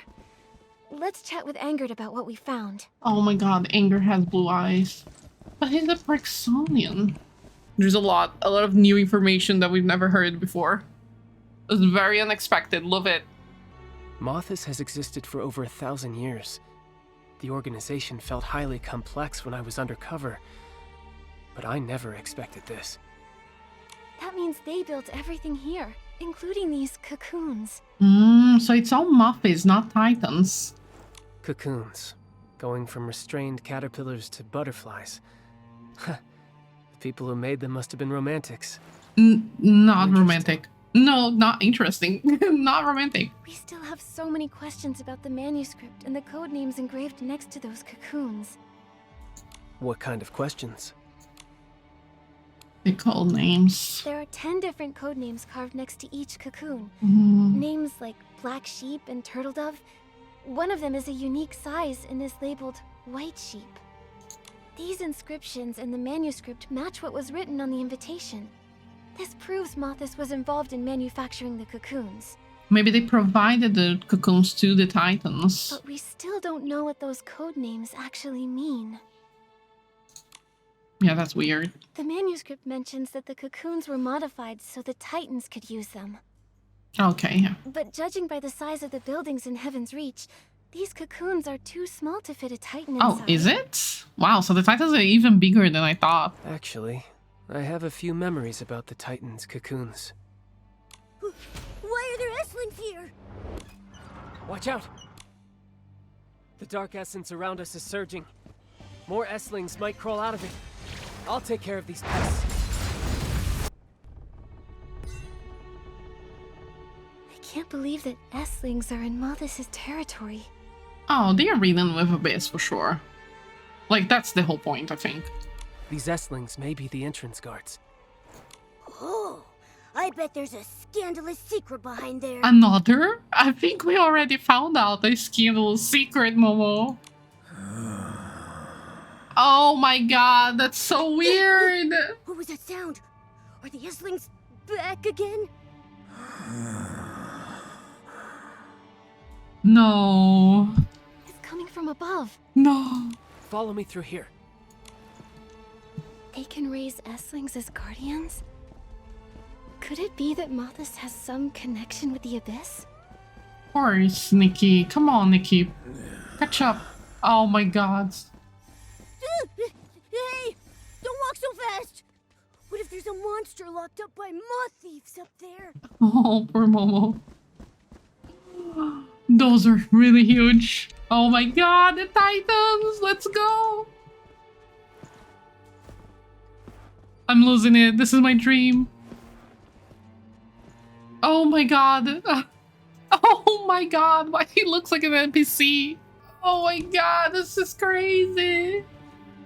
They really made them survive? Inside the cocoons? They're huge. Could they be? They're Titans. Oh my god, I got the chills. I really didn't think they would model the Titans. I really thought that we would never see Titans in the game. Like, I didn't think that the developers would do that. You know, like breaking the immersion here, thinking about game development, I didn't think they would. I am so happy the Titans survived, at least some of them. So I'm guessing, what I really want to know is like, the Titans were part of Mothis, at least on the 2.0 trailer. But here, it's almost like Mothis is just persons, like humans and Perksolians. So the timeline is a little mixed. I don't get why the Perksolians are involved. And I also... But this is so cool, oh my gosh. I thought you guys were talking on the live... Okay, sorry for breaking again, but like on the live stream yesterday, everyone was like, you have to do this story, you have to do this story. And it's been just like one day out, basically. So I was not planning to do the story so early. But I understand now. I thought that maybe you were joking about the fact that I said that the Shroomlings, the Shroomsaras shouldn't be here. And of course, it's horrific. So I thought you were joking about that because I would feel bad about that. But I didn't expect such a nice surprise. Like, I'm very, very happy that they did this. The Titans, are they still alive? Can the cocoons really extend life? Has my king arrived? That voice lines from the trailer. That's cool. Nikki, he's talking.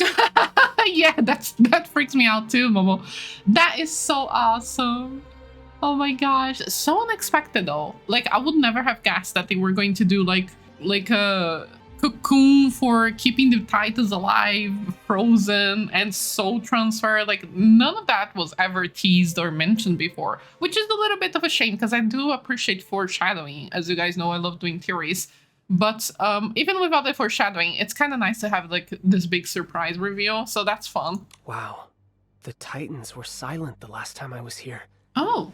I never thought they'd be alive in those cocoons. He's lying! He just said he's never been here. If that's the case, then why did they wake up so suddenly? Is it just a specific time? Or is it because of us? Oh my god, Nikki, pick it up. It's the Mark girl. And why is Mothis preserving them here? I hope those who've experienced it can explain this to us. Oh my god. I'm losing it. This is so cool. We've waited for far too long. This body, it can't hold on. Has Mothis helped my king safely transfer her soul and return to this world? They are transferring the Titan King's soul into a new body. This body was preserved for my king.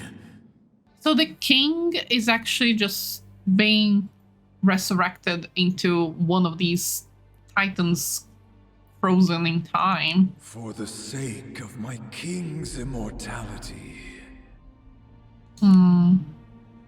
That's crazy. My king's immortality? What does that mean? That question is most intriguing. Were it not you, Mothis, who did offer unto my king the art of soul transfer? Okay. Whenever my king grew old, several youths were selected. Their bodies used to carry the king's soul. This has gone on for 1,000 years.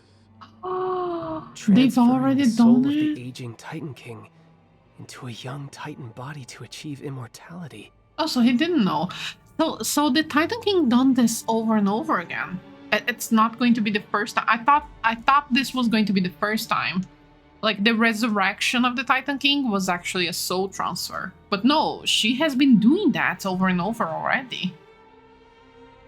Wow, she's proper evil then. That's impossible.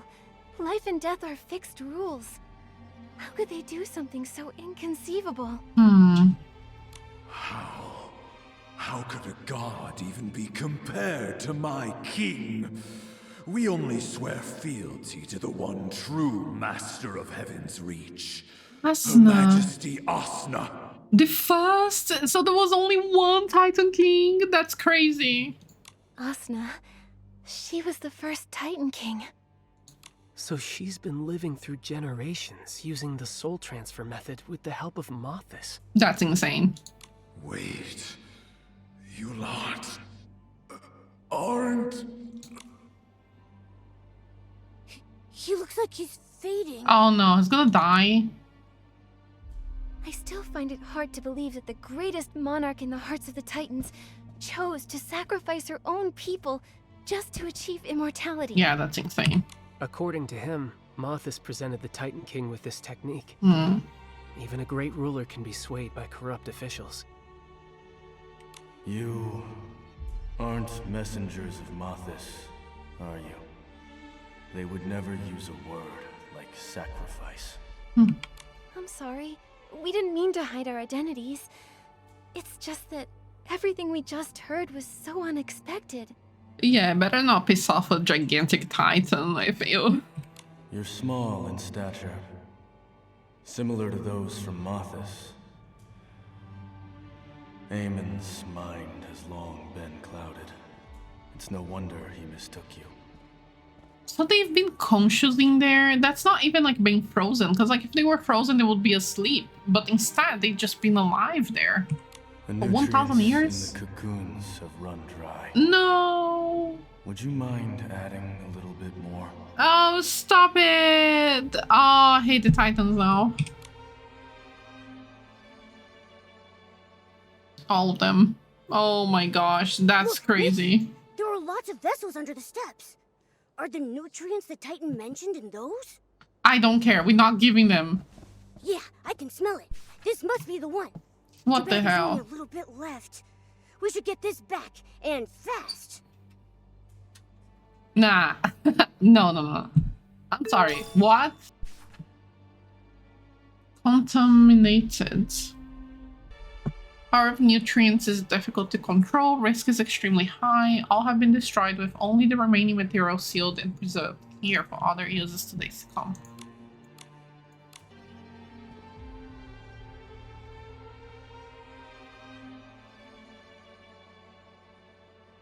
Thank you, kind lady. May I have a word? I have a few questions that perhaps only you can help us answer. You're very welcome. I have a few questions for you as well. The hosts are Heaven's Reach's darkest secret. Only a few high-ranking officials within Mothis may enter this place.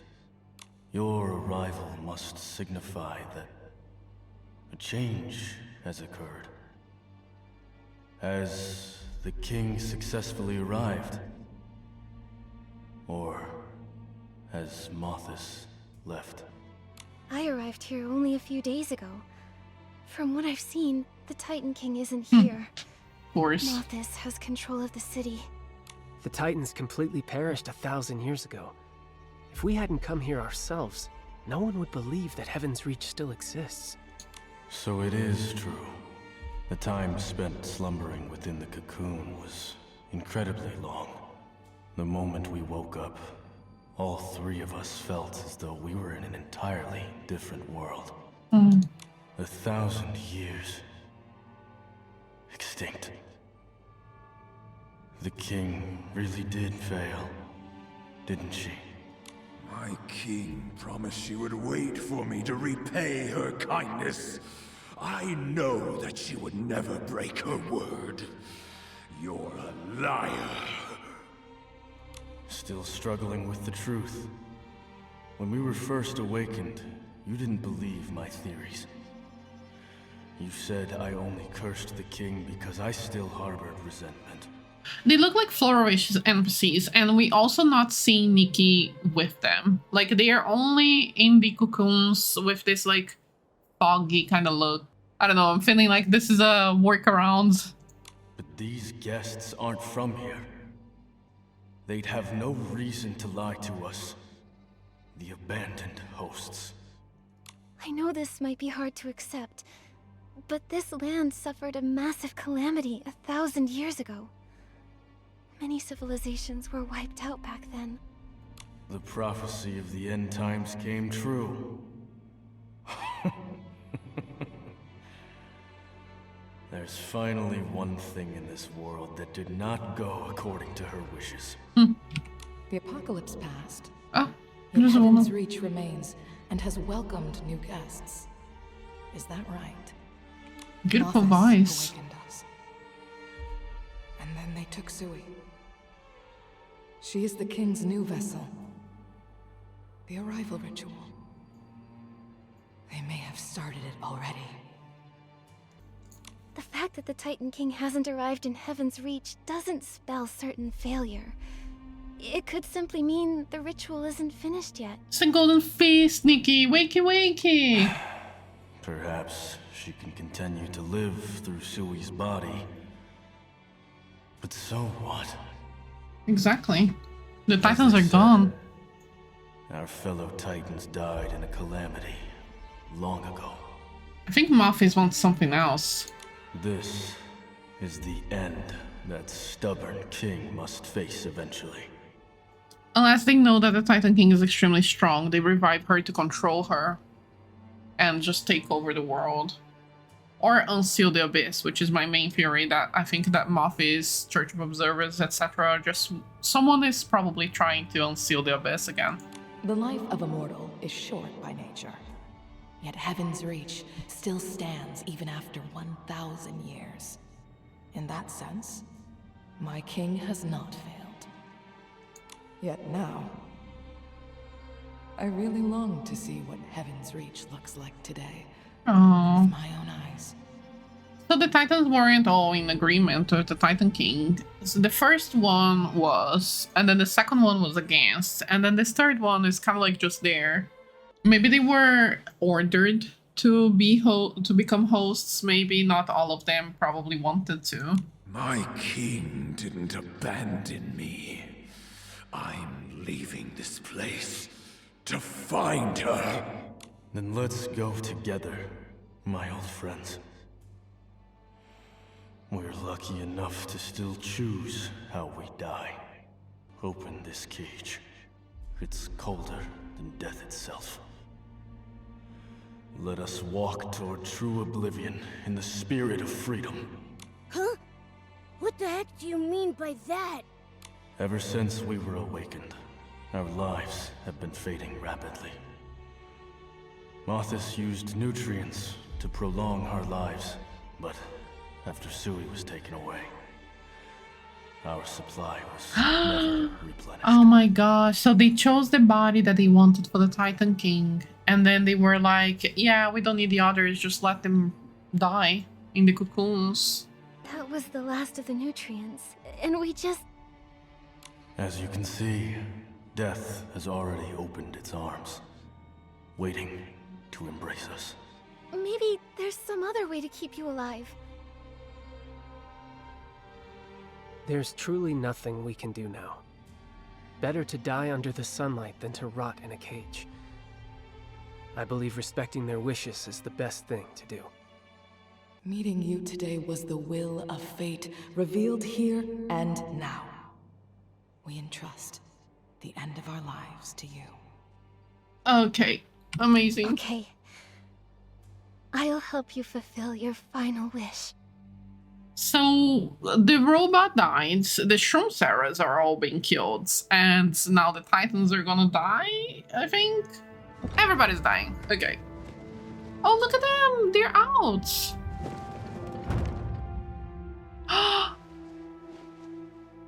Yeah, they're dressed as Muffins as well.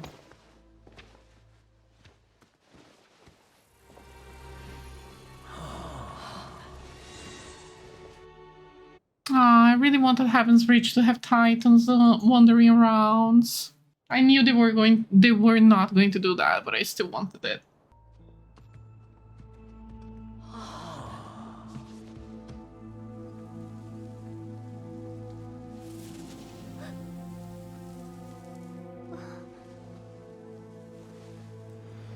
Heaven's Reach. Anchor couldn't care less.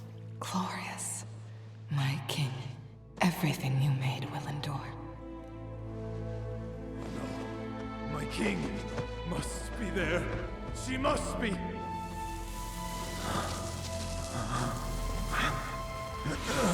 Oh no. That's so silly.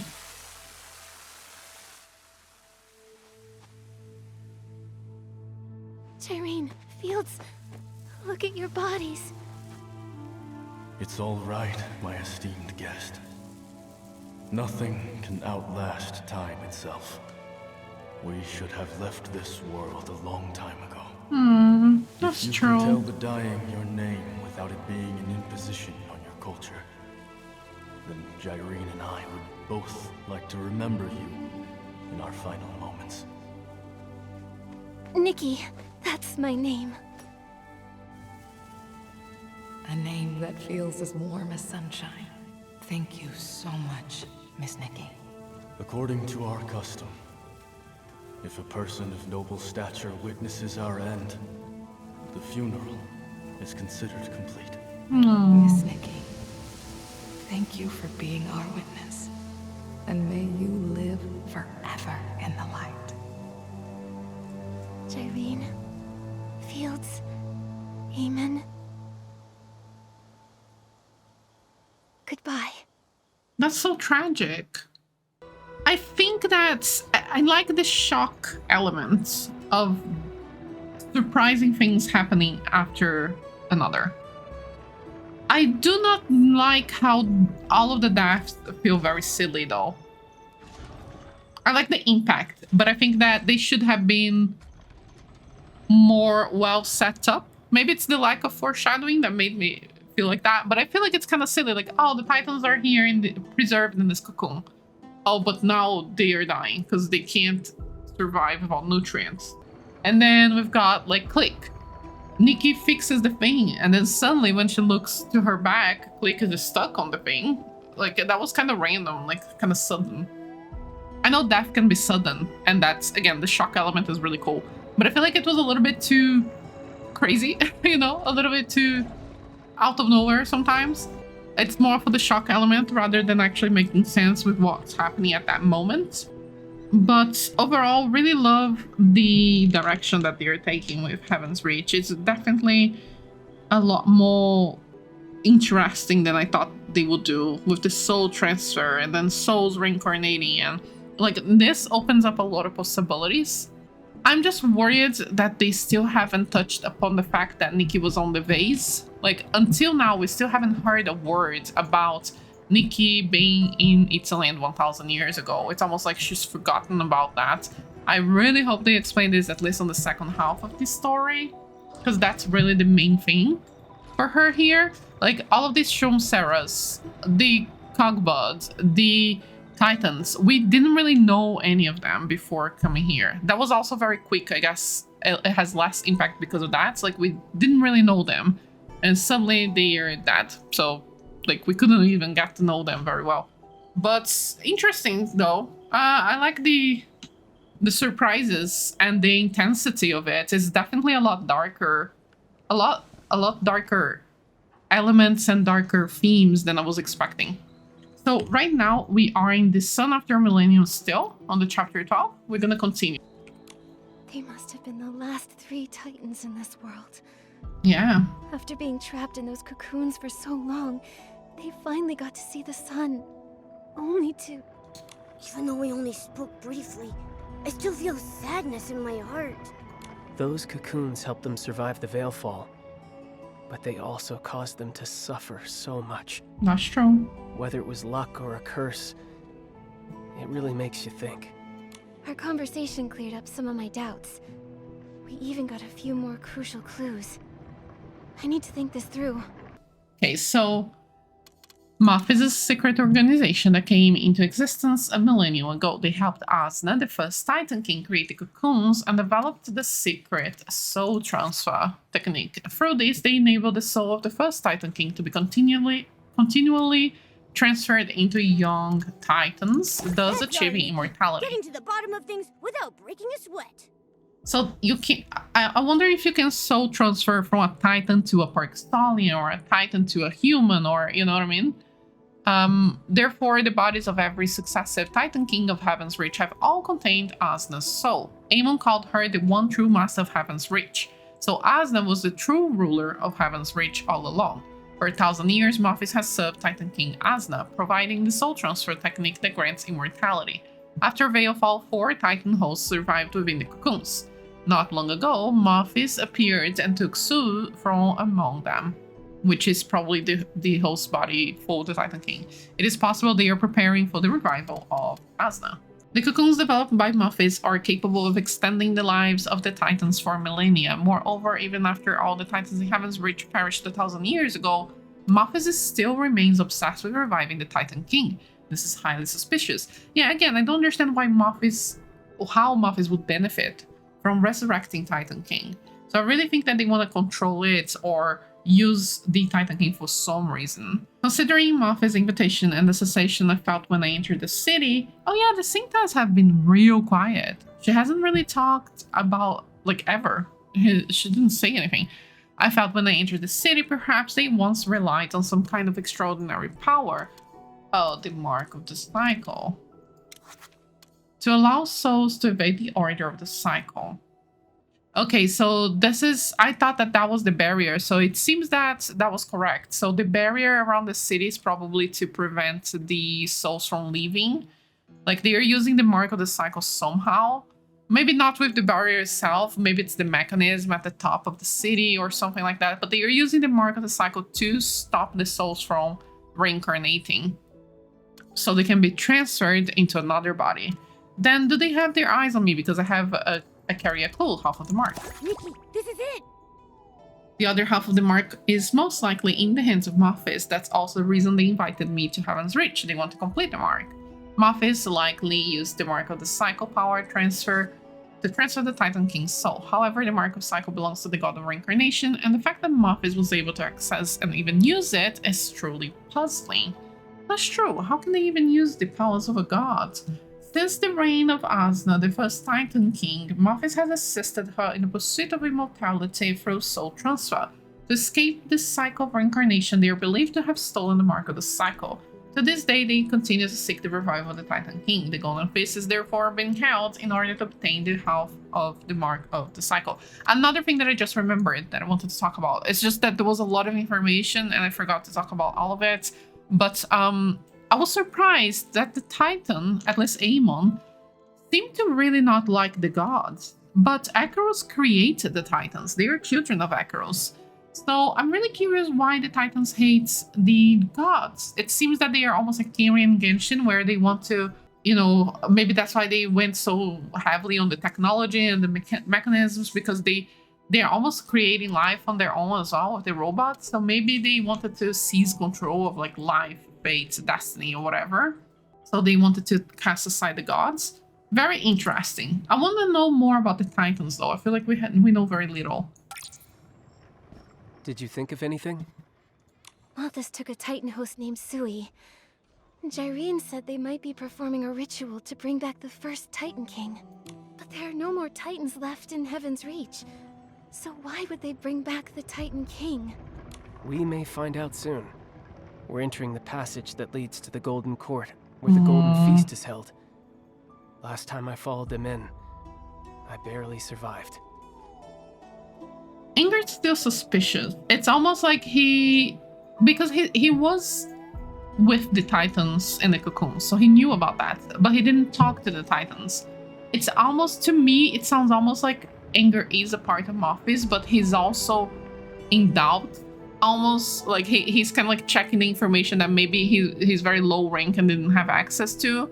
Because of Nikki, now he can find more information and actually take a decision maybe. Maybe the soul transfer explains why it's so mysterious and dangerous. Yeah. There must be a link between the Golden Feast and the Titan King's return. If the passage and the soul transfer are related, does that mean a Titan host has walked this path before? You'll have to find that out for yourself. The passage is mysterious, but I'll do my best to help you. Then that's the path we have to take.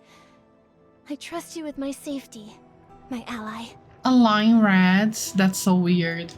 Huh. Being undercover, you get used to people being suspicious of you. So, your trust is incredibly precious to me. You see, I feel like he has like some internal conflict right now. I swear on my life, I will never betray you. Okay. Whoa, why so serious? Wait, is this secret passage full of knives and fire or something? I understand. I'll keep the weight of that oath in my heart. I'm a professional when it comes to being an ally. No matter what the danger may be, I promise to walk in front of Nikki. Does that ease your mind? Your meowliness? Again, the Saint Taz reference really freaks me out. Let's take a quick break and get fully prepared. And then we'll head out. Okay. Oh, set off. Okay, we have more. Ooh, I love the pieces that we're getting for free from the story. Once we enter that dangerous place, it may be hard for us to get through unscathed. Nikki, are you ready? Straight to the point. Then let's go.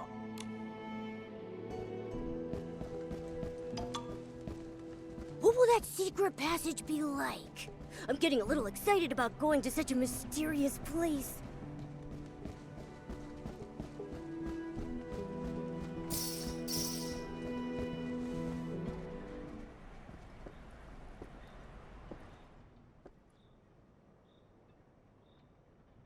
The entrance to the secret passage was this easy to spot? Anyone who pushes this door open would only see a dusty old room. Unless, of course, they know the Mothis methods. There he goes again with this. He knows too much.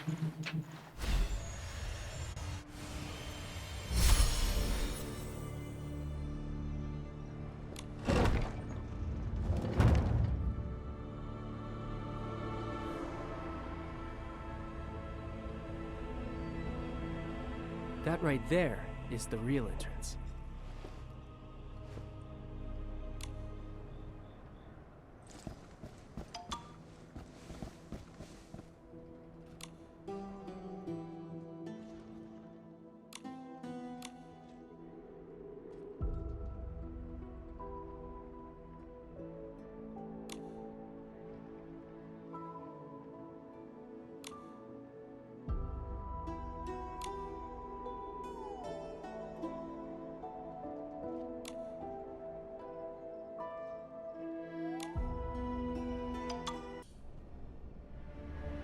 Oh. Momo? Momo! Momo's not there. Oh my gosh, earthquake. Where are we? That tremor just now. Mothis calls it the Soul Corridor. It seems to possess its own consciousness and only allows souls to enter. Soul corridor. Only allows souls to enter. They're gonna remove Nikki. What are you doing there? Souls? You mean we're both just souls right now? Oh my god, Nikki. The corridor becomes restless when unfamiliar souls come here. That tremor was a sign of its unease. But this time, its reaction was quite violent. We're not safe. Come, I'll tell you about this place after we find a safeguard for our souls.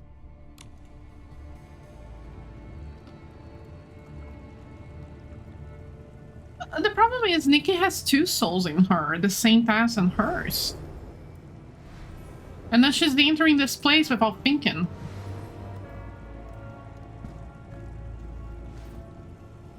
Is it cold? That's not water. It's a viscous energy. What a strange place.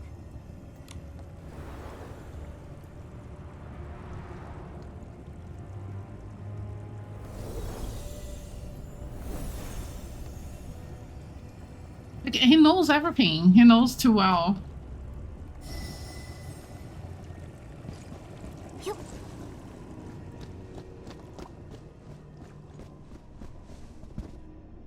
We're safe. We can finally talk about this place. The Soul Corridor is one of Mothis's biggest secrets. It was built when the first Titan King reigned, thanks to Mothis's efforts. A special energy flows here that only allows souls to enter. It may be essential to completing the soul transfer. You're gonna transfer the soul. Nikki. Why she's there? She should leave. Soul transfer path, and only souls can pass through. But why didn't Momo come with us? The Soul Corridor has its own consciousness. Certain special creatures aren't allowed in. So Momo's still in the outside world. Are our bodies there too? Special creatures and bodies separated from their souls are sent right to the corridor's exit when they step in. So Momo's gonna see a soulless me? He'll be so worried. Not quite. The special energy here affects the flow of time, almost like it's standing still. Our souls may stay a while before returning to our bodies, but to the outside world, they've only been gone for a second. How convenient. Everything's so convenient. Momo is safe and won't even realize you're gone.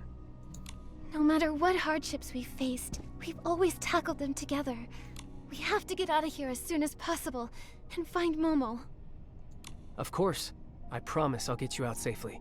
That's an ally's oath. That again. To think this magical place exists. What other secrets is Mothis hiding? Let's keep moving. Remember to protect your soul flame. It's crucial to our journey. This icy flame. You said it was a safeguard for the soul? Exactly. Walk a bit further and you'll experience it.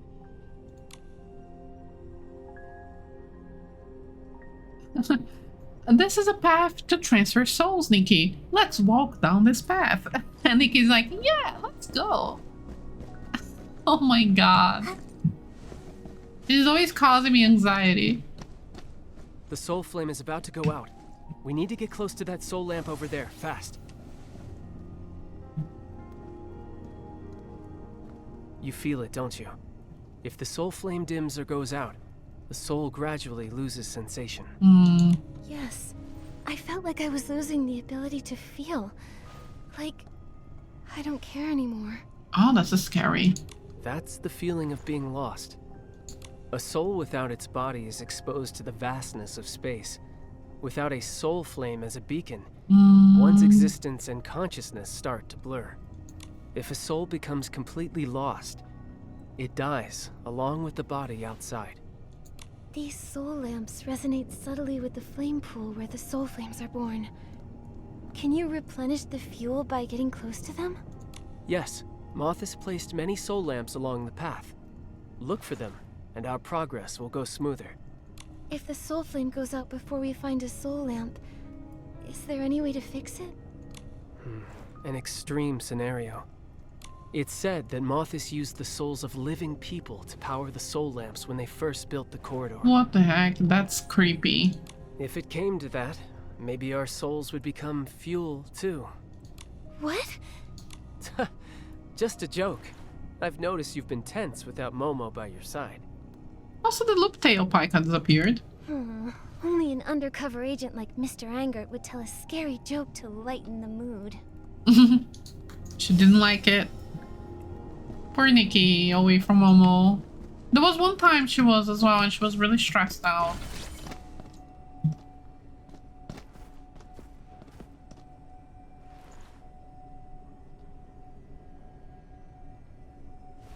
The soul appraiser isn't reacting. Perhaps that tremor damaged it. Our journey ends here if we can't fix this. It's that bad?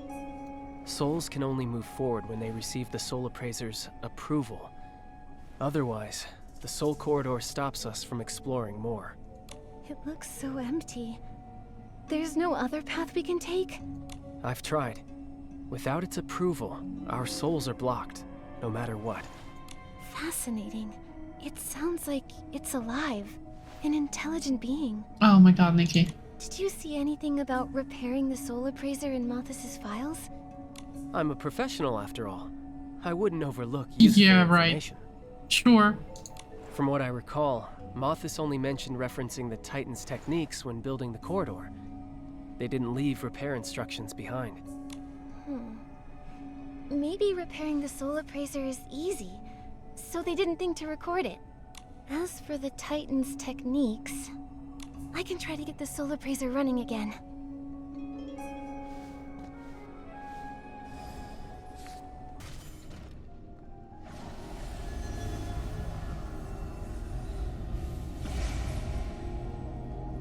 I'd expect nothing less. I'm a pretty professional ally too. All that's left is to get the soul appraiser's approval.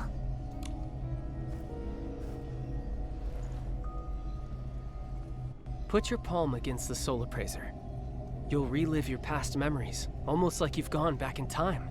Ah, okay. That's gonna be useful. That's what we needed. Don't worry, this is normal. Just keep walking forward. You'll pass through pretty fast. I got approval once before, so it should be faster for me this time. Let's meet up ahead.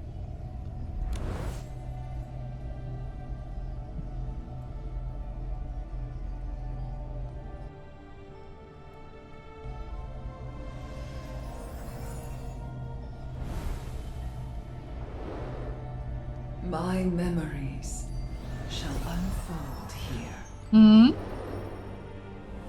I feel like I've heard that voice somewhere before.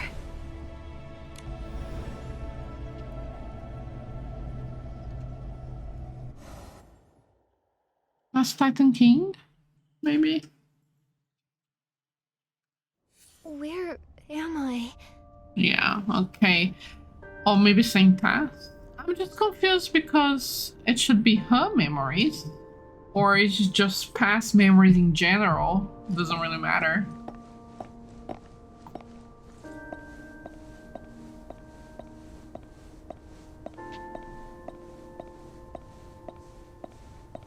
My king? Why are they calling me that?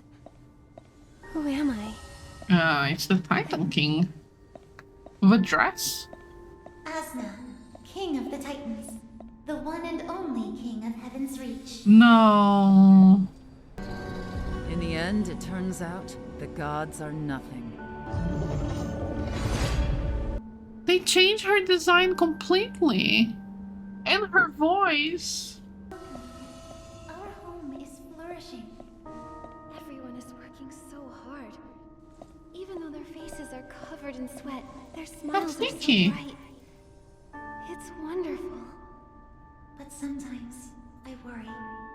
When the time comes for me to pass on, will they be able to continue thriving? Ah. But wisdom and creativity can be passed down through generations. Asna, I believe in them. So Nikki met Asna.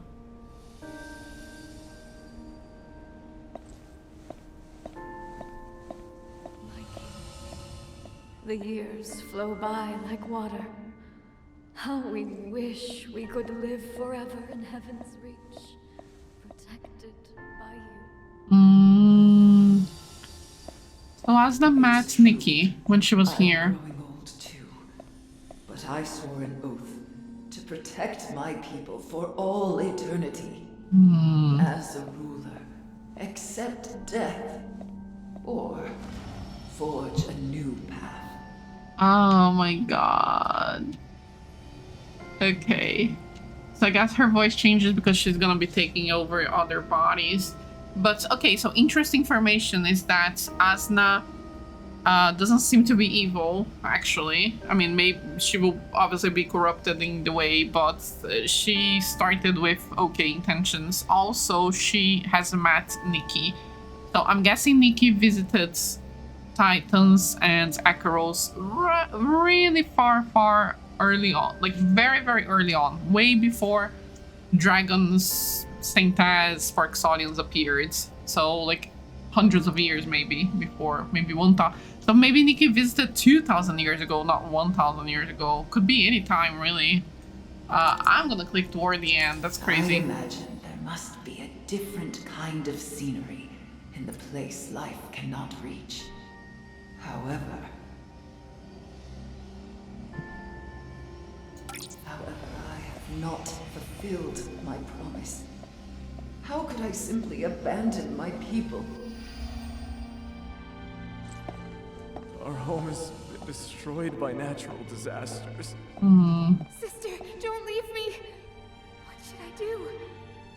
Must we go back to the days of fighting for our lives? My king, please, save us. My people need me. I must heed their call. The divine prophecy has been revealed. Without their wise king, the Titans will face destruction.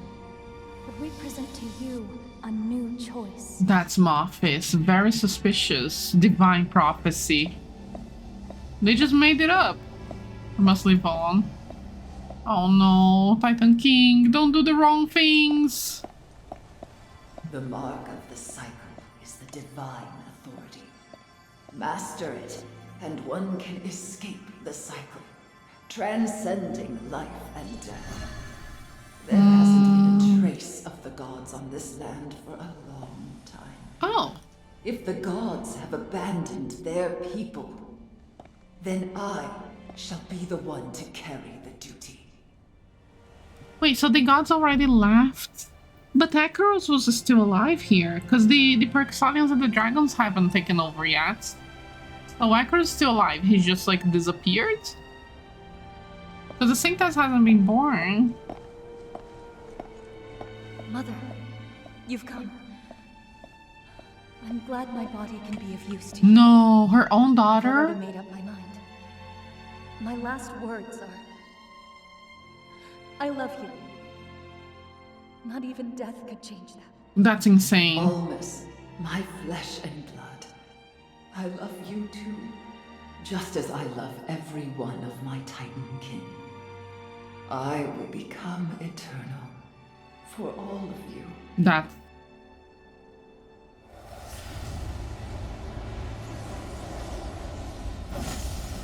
No, that's so bad. The soul transfer is complete, my king.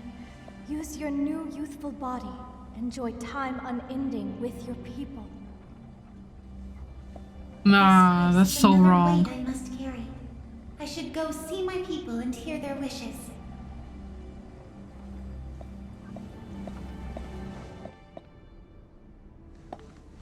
Thanks to the Titan King, our food is delicious and plentiful. Our city-state is strong and prosperous. You brought him. Icarus, you finally arrived. Oh. The former master of the Mark of the Cycle. Former? You're calmer than I imagined. Good. A mediocre god blinded by rage is unworthy of facing me. You want me to return the Mark of the Cycle. Is this a god's command, or just your humble request? I really wonder when the chained dragon situation happens. If that was St. Paz or Akaros. Like, when did the Titan King get the mark? The timeline just gets more confusing. Defy the god, return the divine seal. Please return. A mortal soul cannot carry the divine mark for long. I must admit, it is an unimaginable burden.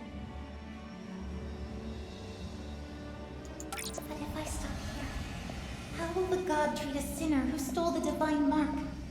And how... I can't support you anymore, Titan King. No, she's doing all the wrong decisions. The king actually stole the divine mark, causing us to suffer his curse. Even though the mark was returned, the god still punished the people. It's not fair. This is all because of that king. She's nothing more than a criminal, a traitor against our kind. Ah, that's the voice line. Okay. The survival of our race depends entirely on the whim of a god. If he sends down divine punishment, Heaven's Reach will be drenched in blood, and my people will hate me. No, the Mark of the Cycle belongs only in my hands. This didn't even happen. She's just making up this scenario. You've prepared for this for centuries. Imprison this god and put him to use for Heaven's Reach, just as we planned. Nah, she's gone. She's gone here. My king, even this high and mighty god can only look up to gaze upon you. None may ever interfere with the realization of your ideals again. Okay, so that's Akaros being chained down. Frail. Is this really what a god is like? Use your remaining power to add a final glint of brilliance to this mortal city-state. It is your honor, Icarus. That's crazy. What the heck, girl? Seizing the mark. Imprisoning a god. I can defy all. And I can bear all. The power of a god. I shall let it hang forever above the Golden Court, becoming the heart of Heaven's Reach. It bothers me. Of course, her voice being the young person bothering me as well, but like it bothers me that she's just so easy to manipulate. Such a powerful Titan King person. So easy. Like Moffat just came over and said like, oh, you want to be eternal? Super easy. I heard some super simple solution and she just got swayed by like that, you know? That was so easy.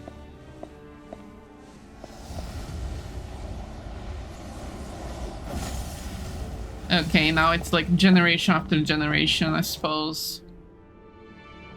So Akaros didn't even though she struck him. He was weak though, and he went back to the mountain to raise St. Paz. Like a long time after. Behold, thanks to the flawless heart of the city, these adorable... Oh.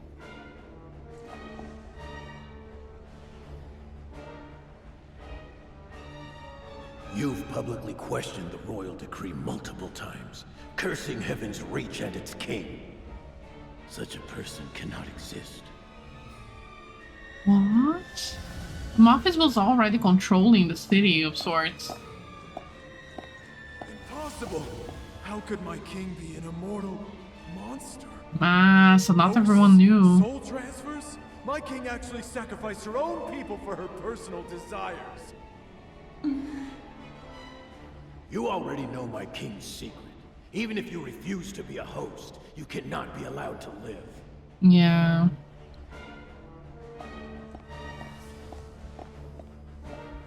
My actions will inevitably breed fear and controversy. Soul transfer and the immortality it grants must remain a secret. Yeah, she's done. She's I gone. started down this path to protect my people. But am I doing it right? No, you're really not. No one may criticize your sacrifice. No one can share the weight of the mark of the cycle for you. I don't want to become a host. Oh no, that's awful. People didn't even have a choice, as I thought. That's horrific. Oh, I can't forgive that. That's awful. My king, please. I don't want to be a host. I don't want to die. If I die, you'll face natural disasters, plagues, and wars alone. No one will protect you anymore. Is that what you wish? What I wish is what you wish. I am reluctant to leave this world too. Sacrificing just one person is enough to continue a century of greatness. You won't stop now. Okay, hi guys. I took another break. It's been very intense and I want to talk over my thoughts again. I don't know if I did before stopping, but overall, I'm liking the direction of the story. I was talking to you guys on the Discord, but I like the direction of the story. I'm loving the surprises.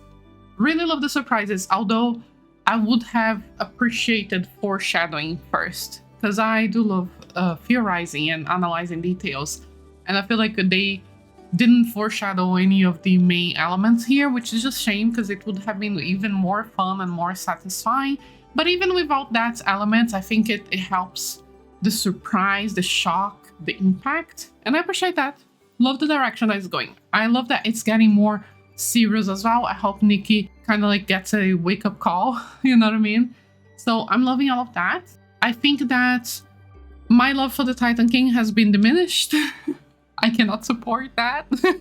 I'm a big supporter of women's rights and wrongs, but I think in this case, she took a little bit too far. I can't support her anymore. And I'm also sad that this outfit does represent Titan King, because to me, she should be dressed as a gladiator like we saw in the 2.0 trailer. But yeah, also puzzles me because she's not a god, but it's a miracle outfit, not a legendary. So that's a little odd to me. There is a few inconsistencies, I think, on the story, which bothered me here and there, but it's a small minor complaints on my side. I think that overall, looking at the general, like the big picture, the story has improved a lot, and I'm excited to see what happens next. You guys said that I still have things to apologize for. I thought that I was going to have to apologize for the Shroom Sarahs, but if there is even more surprises, I'm extremely excited. Like, I was not going to finish the story today, but now I'm focused, you know? We're gonna finish this today. I want to know what's gonna happen. His body, inheriting his pain and loathing. With every transfer, my soul felt heavier. The world is undergoing a great conflict. Perhaps the Age of Gods is coming to an end. Okay, Heavens veils the last sanctuary. Your people will be grateful to you. You are the king who brings them happiness. You have no need for regret. Those who hate you weren't meant to live anyway. Oh my gosh. Black sheep, blue eyes. It was you who brought that choice before me. The power to rewrite the cycle and reshape destiny itself.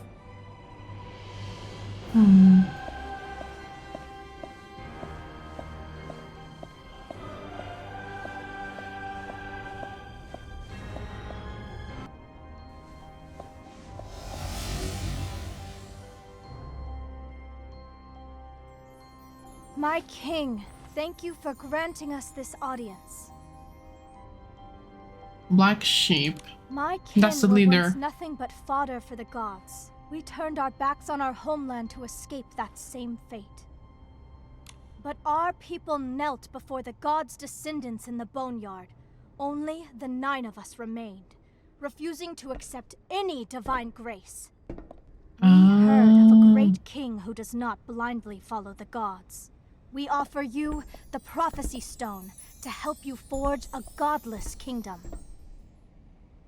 Interesting. So this is the second time that we hear about the gods not being beneficial to the people. Now, the first time was in Wishfields with the Wishing One being, you know, mildly suspicious. And then now we're hearing that some humans were actually suffering under the gods. It's nice to have a little bit more of that history.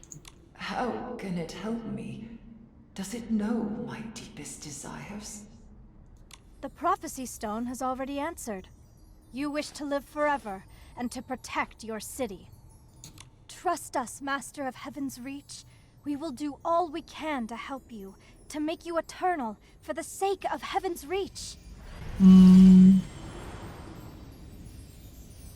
That's purple as well, so I'm guessing it's like a bit so dark womency. The name Mothis. From this day forth, you shall live up to this name.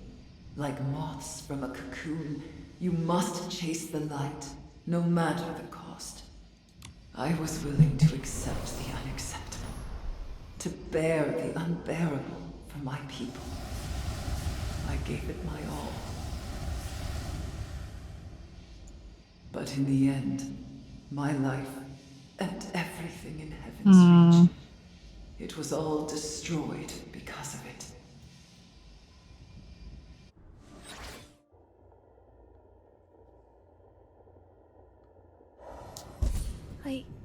I saw a vision from the past. The past of the first Titan King, Asna. What bothers me is that we were supposed to see memories of Nikki's past, but we saw Asna instead. I wanted to see Nikki 1000 years ago and all of the vase explanation. But I guess it makes sense because Nikki did meet Asna on her first normal life, so...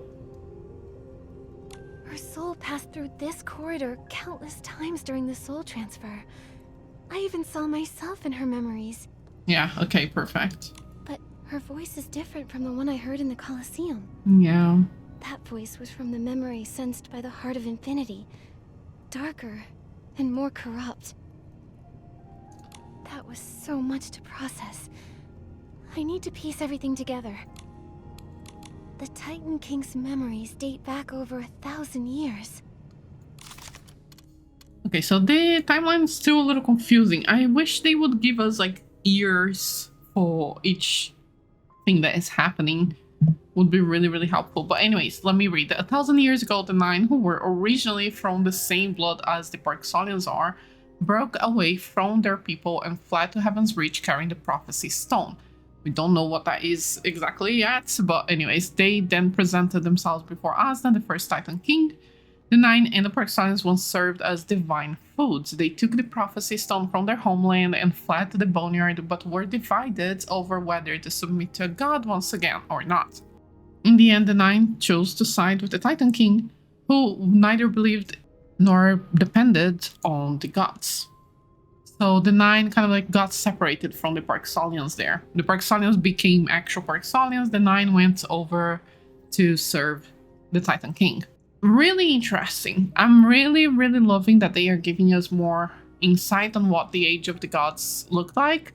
And this is so creepy. So what Mothis is doing to the Shroomseras is essentially what the gods did to them.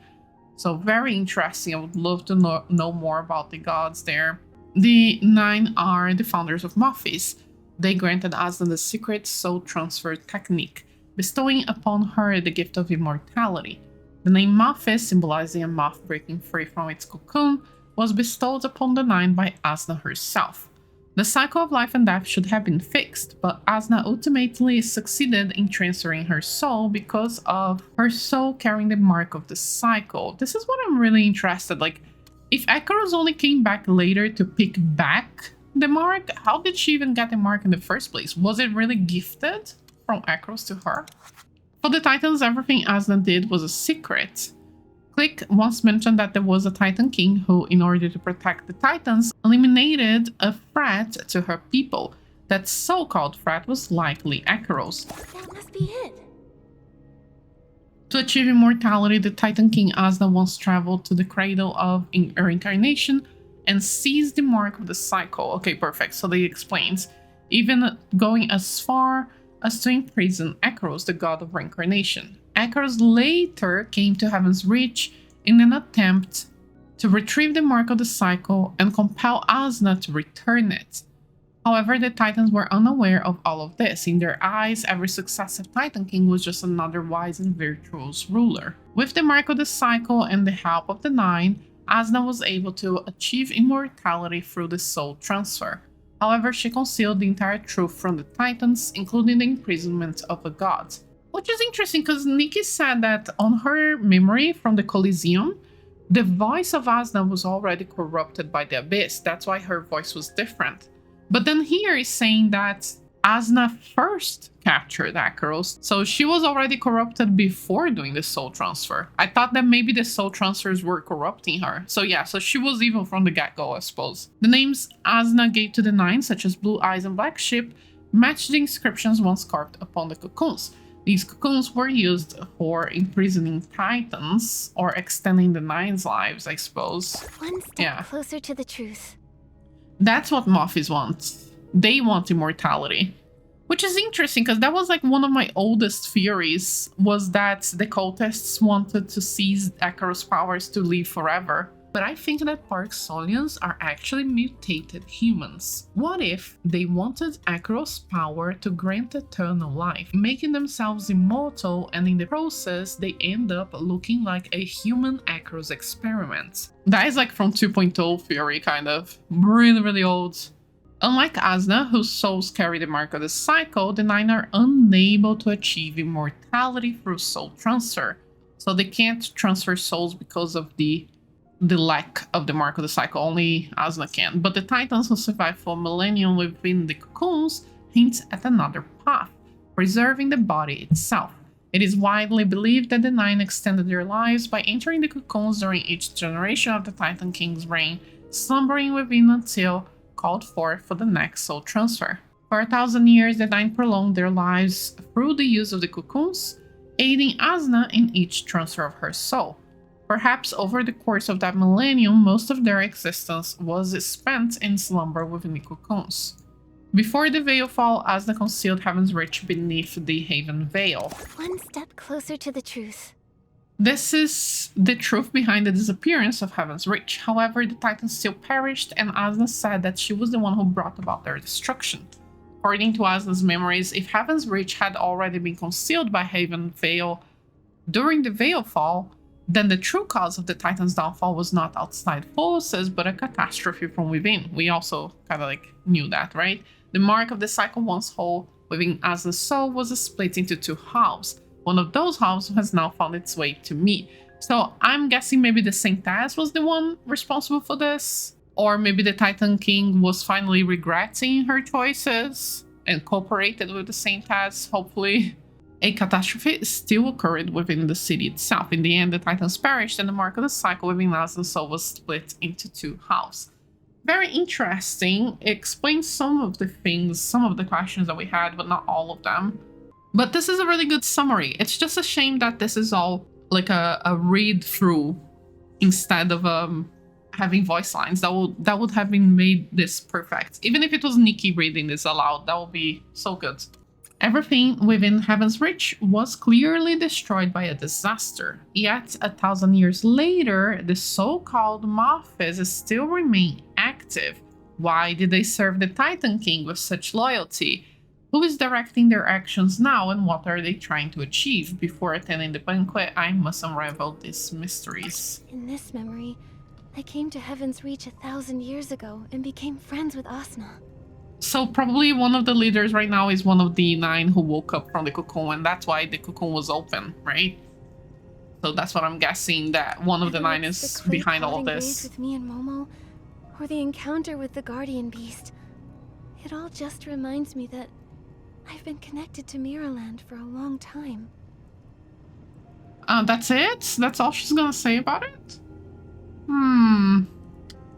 I wish they would explain this more, because Asna just talked to Nikki, so we know that Nikki was here 1,000 years ago and even more like even earlier than that from the Providence and Memorial outfit. I wish they would talk about this a little bit more.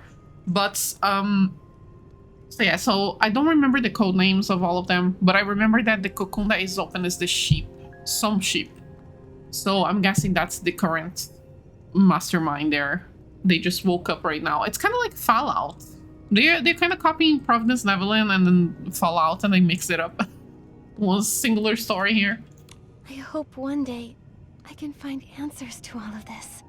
They're even called administrators. It's really like Fallout. That's funny. I've been waiting.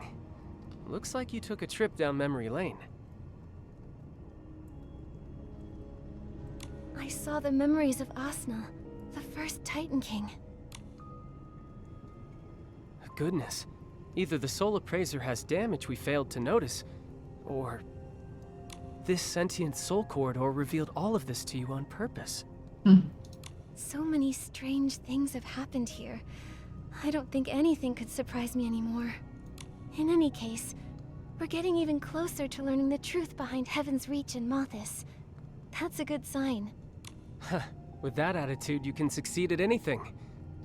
On that note, I have bad news. No. Was that a compliment? Wait, did something happen? The tremors from earlier left the place in shambles, and now our way is blocked. We need to repair the road and get that item as soon as possible. Follow me.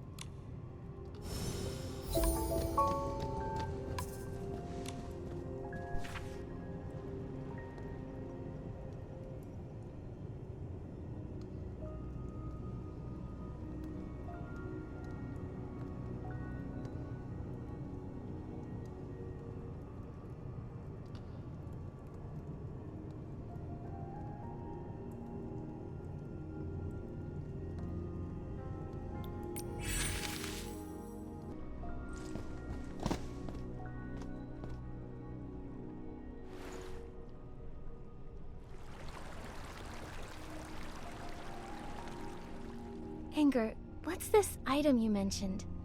It's called the Soul Awl, a tool Mothis carves the soul corridors with. It's on the platform just ahead.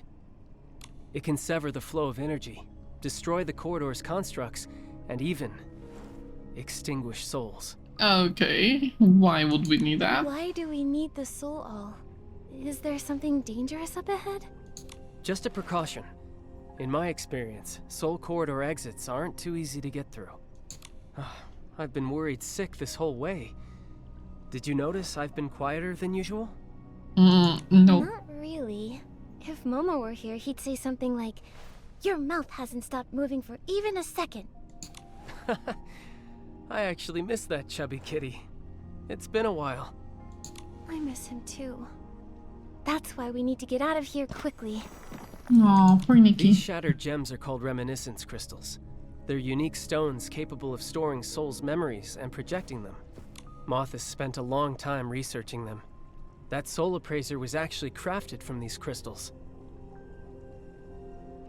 With all these crystals, this might have been their research outpost. Let's try to repair them first and see what we can do with the path. Makes sense. Let's get to work. Find the shards first, then bring them to the damaged crystals.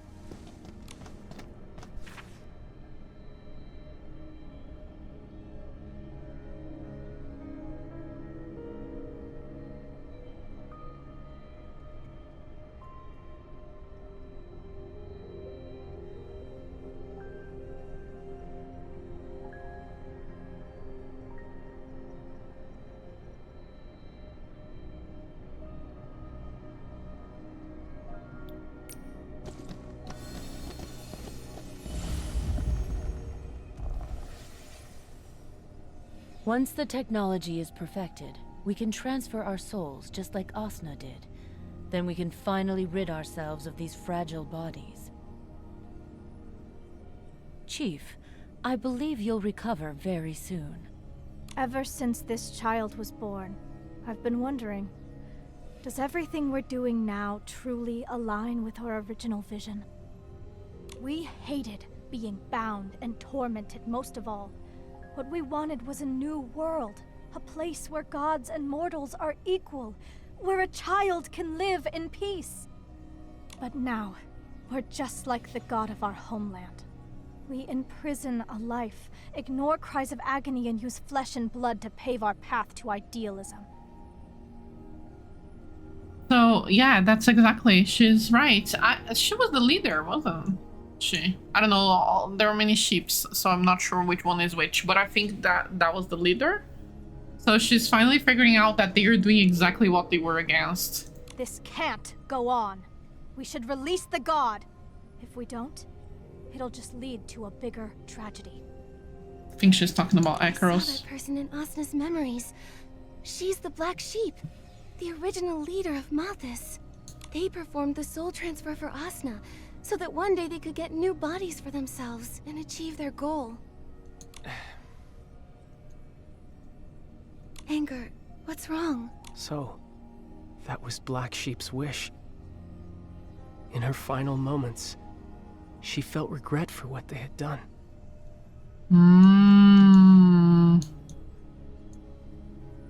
Maybe, yeah, I guess he's definitely on an internal conflict here. Maybe he knew Black Sheep. Compared to the woman in Asna's memories, this voice sounds much gentler. The tremors must have destabilized the flame pool. Our soul flames are being affected too. Let's split up again. I'll take the flame pool, and you handle the reminiscence crystals, Nikki. Don't worry. A new path has appeared. Next, all that's needed is to repair the other 2 reminiscence crystals.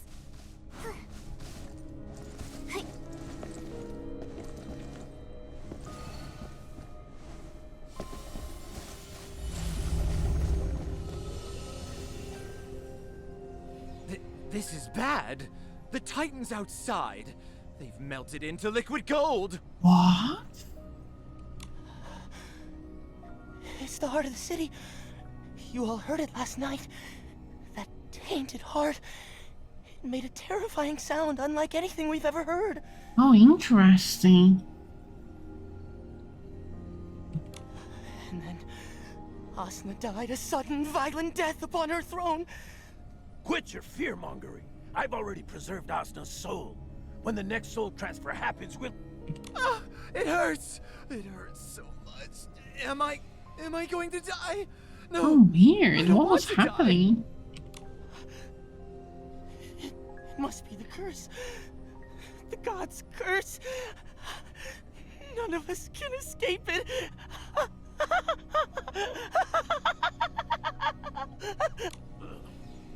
Get back into the cocoons.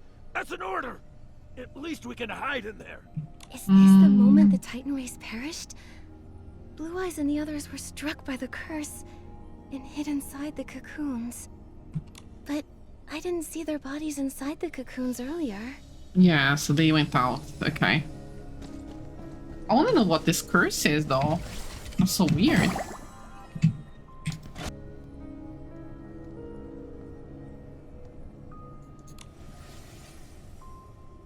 After enduring 1,000 years of torture within the cocoon, I never thought I'd see the sun again.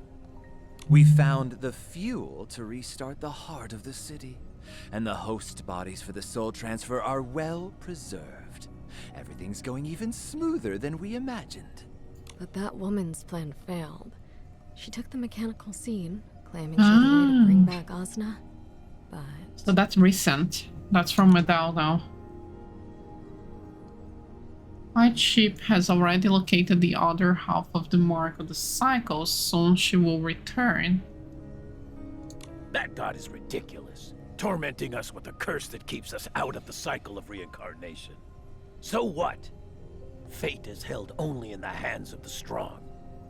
But didn't they want to be out of the cycle of the reincarnation? They wanted to live forever, so they would be out. Was that woman referring to Medale? It looks like this memory happened recently. They actually survived the Veilfall by hiding in the cocoons and lived until now? White Sheep. How could he know where the mark of the cycle is? They haven't told anyone. That looks like the mechanical seed again. Is this the soul all? Oh, it doesn't look sharp or destructive at all. Don't underestimate it. I have a feeling that both you and I will have a use for it soon. If you run into danger, it can help you break free. Consider that a piece of advice from a professional undercover agent.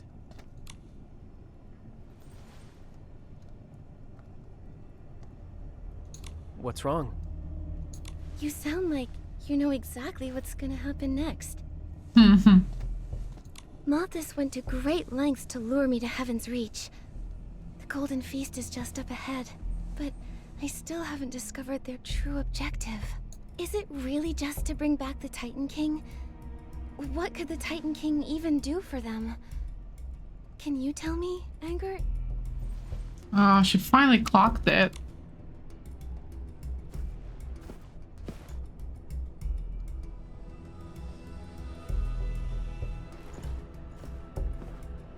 Why would she go to the edge of a cliff to question? There's...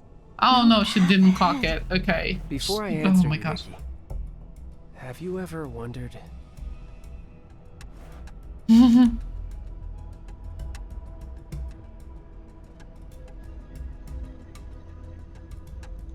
Why did you, of all people, get invited? What do they want from you? Literally. I know what it is. The mark of the cycle on the Titan King's soul is incomplete, and the other half is on you. Angert, you... Yeah, Nikki, move towards the edge even more. Fantastic. How did I know about the mark of the cycle? Who am I?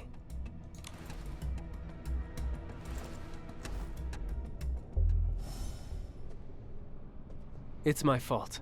I haven't properly introduced myself. Well, I suppose I am the 10th member of those 9. The same one known as White Sheep. 10th. The mark of the cycle has never been a secret to me. But Angert, why did you bring me here? What are you trying to achieve? I want to achieve our common goal.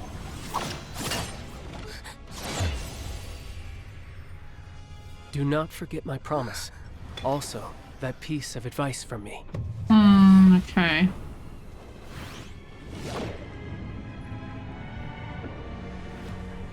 This time, it was handled quite cleanly, my child. Okay, so blue eyes and the black sheep, I think? How could the mark of the So she was talking about the child, so I guess that Yes, child Father. is Angert? I saw it on yeah, the back okay. of her neck in Spira. She's the one who destroyed the Heaven Veil. Father? That's crazy though. One from the memories. Blue eyes? He's actually Angert's father? Wow, he's No matter, he's full of never scars. mind. The mark of the cycle has never been known to choose the right master. Come here. Your mission is quite inefficient this time. But why? Do you doubt the power of our plan? Father, I told you. In this place, you must address me as Chief. Yes, Chief. But he's a Parksolian though, it makes no This sense. plan was a deviation from the vision. There must be another way. Only those not cursed by a god would have such ridiculous thoughts. A cursed soul can no longer bond with the physical body. Every second we're alive, we endure the pain of our souls being torn apart. Ah, okay. Doesn't this sound like Soul Rift? Yeah. They clearly went down a very different path from the Parksolians, yet... Yeah, they're suffering from the same Only the thing. cycle's mark can lift such a divine curse. To steal a mark and to imprison a god, only to use that power to lift the curse. Don't you find that so ridiculous? So what now? Do you want to be like those sheep like Parksolians, kneeling in prayer and waiting for the mercy of fate? I will not wait anymore. I will find a new way.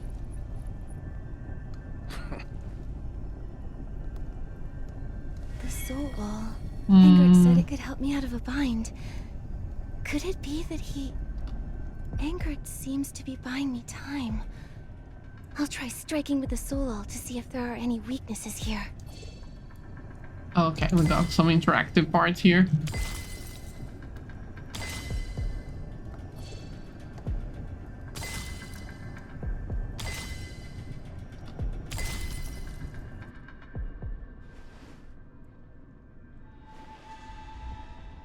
Father... Chief. I saw Mother while I was in the Soul Corridor. Oh yeah, it was his mother. Okay, that makes The sense. reminiscence crystals just project illusions. Nothing there worth clinging to. So his mother was literally the leader of Mophis and the one person who introduced that to Titan King. And that's why her regretting all of that in her final moments there impacted him so much when we saw that memory. So he was like, oh, because he's having that inner conflict, and then he saw that his own mother was regretting all of this path that they took. What is really puzzling here is, one, how is Ingrid as a Parksolian? And second, why would they have a soul rift when they are not Parksolians?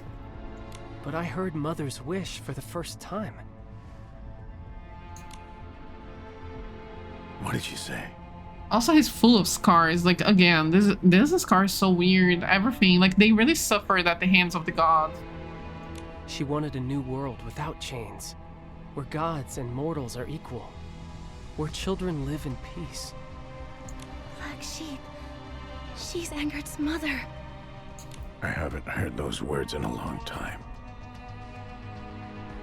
Everything she dreamt of. How brilliant and warm it was. That very dream was what bound us closely together. But those days were far too short. He ruined it. Lost. Only endless darkness remained.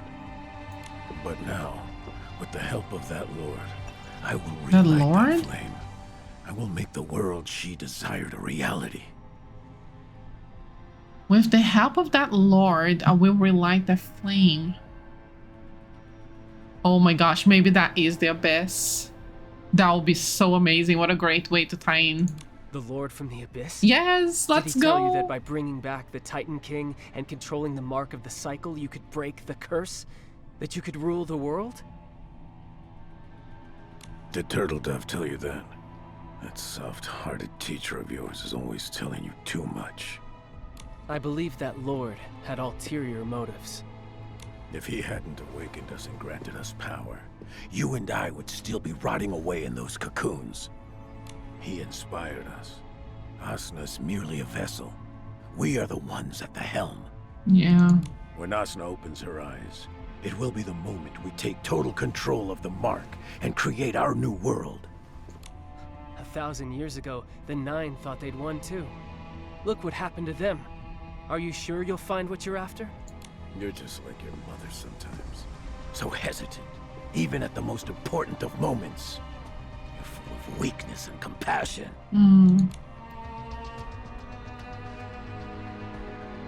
So, you think Mother's final choice was nothing more than weakness and compassion? What else could it be? Why else would she have died for you? A creature who isn't worth a single strand of her hair! A pawn. He's corrupted by the Abyss, I think. Ever since I was a child, my world consisted of labor and punishments. Even now, those memories haunt me in nightmares every single night. Oh, poor Ingrid. When I was 14, my soul was ripped from its original vessel to occupy this body. From that moment on, I ceased to exist. What? But he doesn't have the mark of the cycle. You may know what a pawn is, but what about a child? Do you know what that is, Father? Absolutely not. A child's world is filled with games and rewards. A child is someone who brings smiles to their family, a vessel for the future and hope. These are the things the sheep like Parksolians taught me. Okay, loving this. Oh my gosh, his inner conflict is fantastic. I love that. So he's been raised to be part of the Mophis. Like his mother is literally the leader of Mophis. but then he lived a lot with the Parksolians, and he probably, like, the moment that he left Heaven's Reach for the first time, he probably finally figured out what is a normal life to be lived.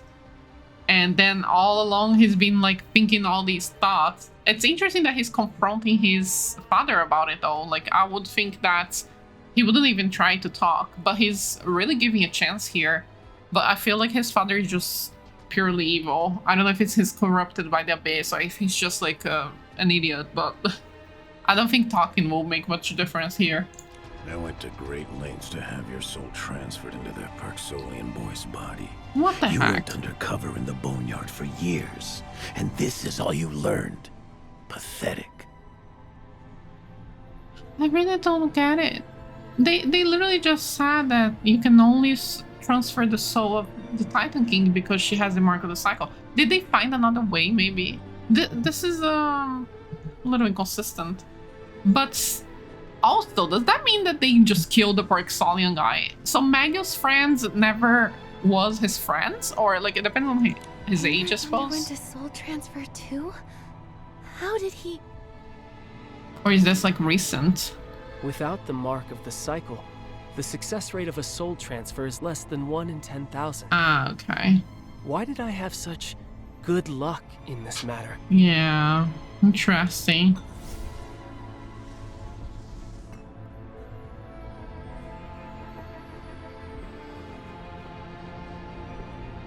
Your good luck had better hold out today as well.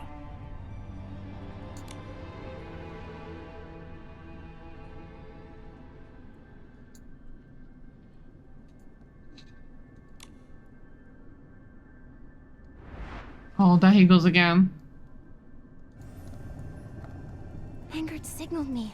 Oh, I have to act fast. I'll use the soul all to further sever the internal flow of energy. Hey, let's go.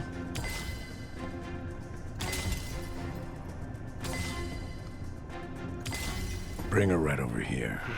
On this continent, those without power are only fit to be pawns for others. We were once the pawns of gods, the Parksolians, the dragons, and you, White Sheep, are nothing more than a pawn yourself. Her ideals are too naive. Equals. The weak can't talk about being equal to the strong. A truly new world can only be created by the truly powerful, possessing power that transcends the gods and makes all living beings bow down. That is the only truth. Using Mother's ideals as a veil for your greed. Are you not ashamed of such hypocrisy? Oh no. A narrow-minded person like you is nothing but a discarded piece of the old world. You're a disgrace to both me and Black Sheep altogether.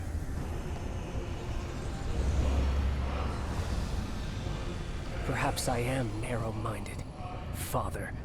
I actually tried to reason with you. Now I understand. What? You just have to. How's our chance? He literally destroyed his father's soul. That's a bit brutal. But you know what? Pop off. That's right. Let me show you how a pawn rebels!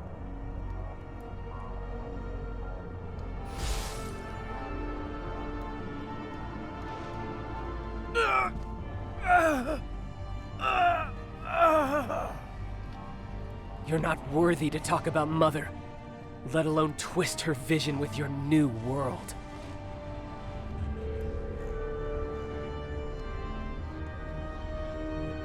Don't worry, the Soul All has completely shredded his soul. He can no longer... Angard... Are you okay? Oh no, It's not other safe here. problems. You've already exhausted too much power. We need to leave.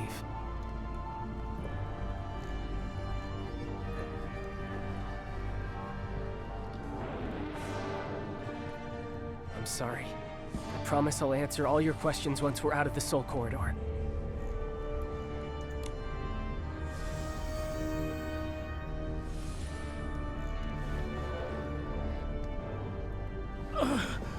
The soul corridor is my creation. I created it. And I can destroy it! Oh dear. White sheep! You'll always be nothing but my pawn!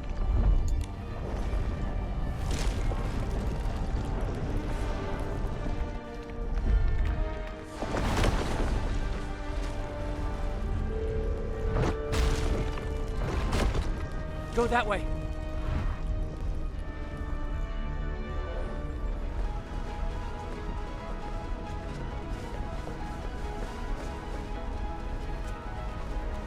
What now? The soul flame is about to go out.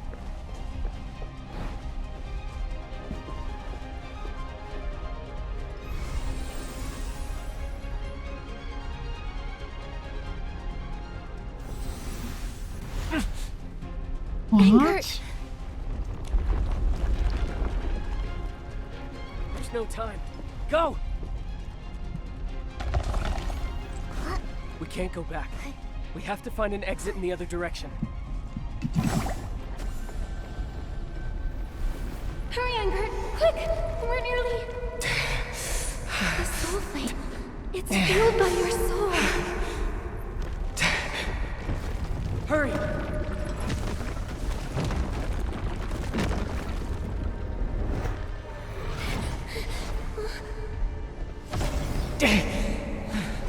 Ensuring your safety is a promise I made with my life. No matter what, I must get you out of here. We're both going to make it out safely. We're allies, remember?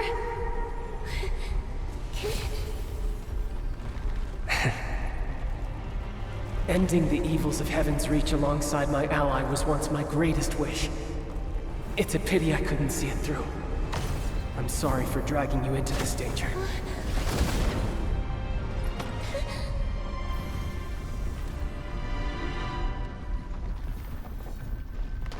Go to the Golden Court and stop their plan.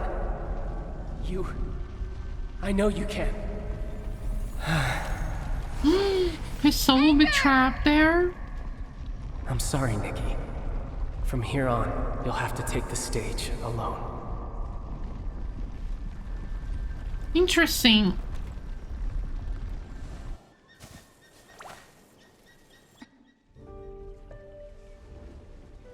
Nikki, where the heck did we go? A moment ago, we were just...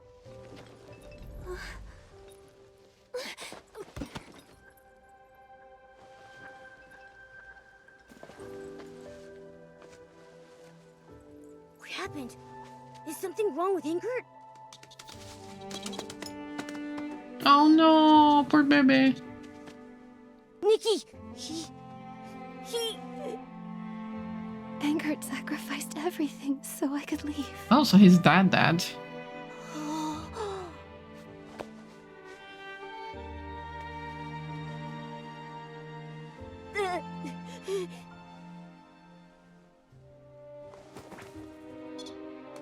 Zappy, are you telling me to keep moving? Wait, but Angert is still... Swanara will be able to help you. Huh?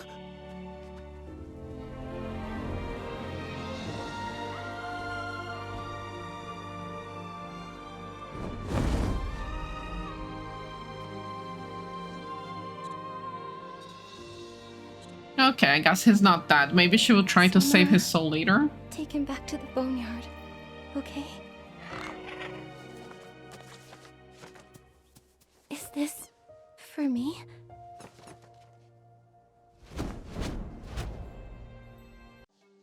I'm guessing Sonara will take Ingrid to Mago, probably. And maybe Nikki can still save his soul. I don't know. I'll be very surprised if they actually kill Ingrid like that. That was quite sudden. Again, very similar to Clix and the Shroom-Saras as well. It's very out of nowhere, like suddenly just happened. Also his father. That was crazy though, but I appreciate that he took the time to actually confront his father about all the things that he had questions about. And he also took a massive decision of just like extinguishing his soul and his own soul as well at the end. Like very brave. really cool. Really love his character, how it was developed overall. That was the better part of the story so far, I feel. But it's interesting that we still haven't seen anything about Wilhelm at all. Nikki.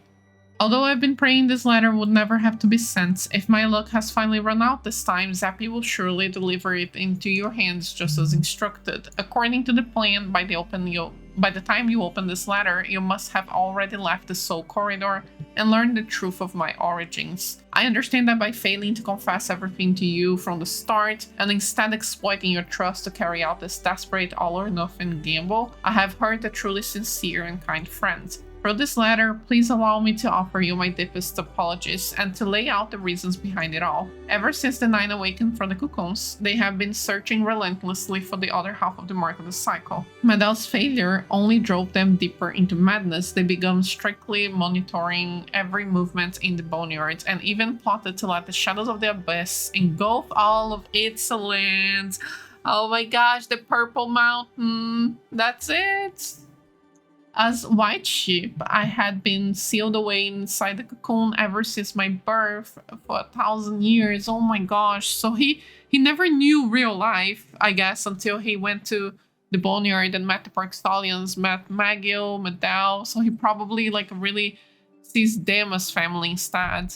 When the 9 woke this time and discovered that only half of the divine Mark of the Cycle remained within Titan King's soul, they panicked, fearing that the other half would return to the cradle of reincarnation and give rise to a new god. So, okay. Which is essentially the same test. So he did not know about the same test then.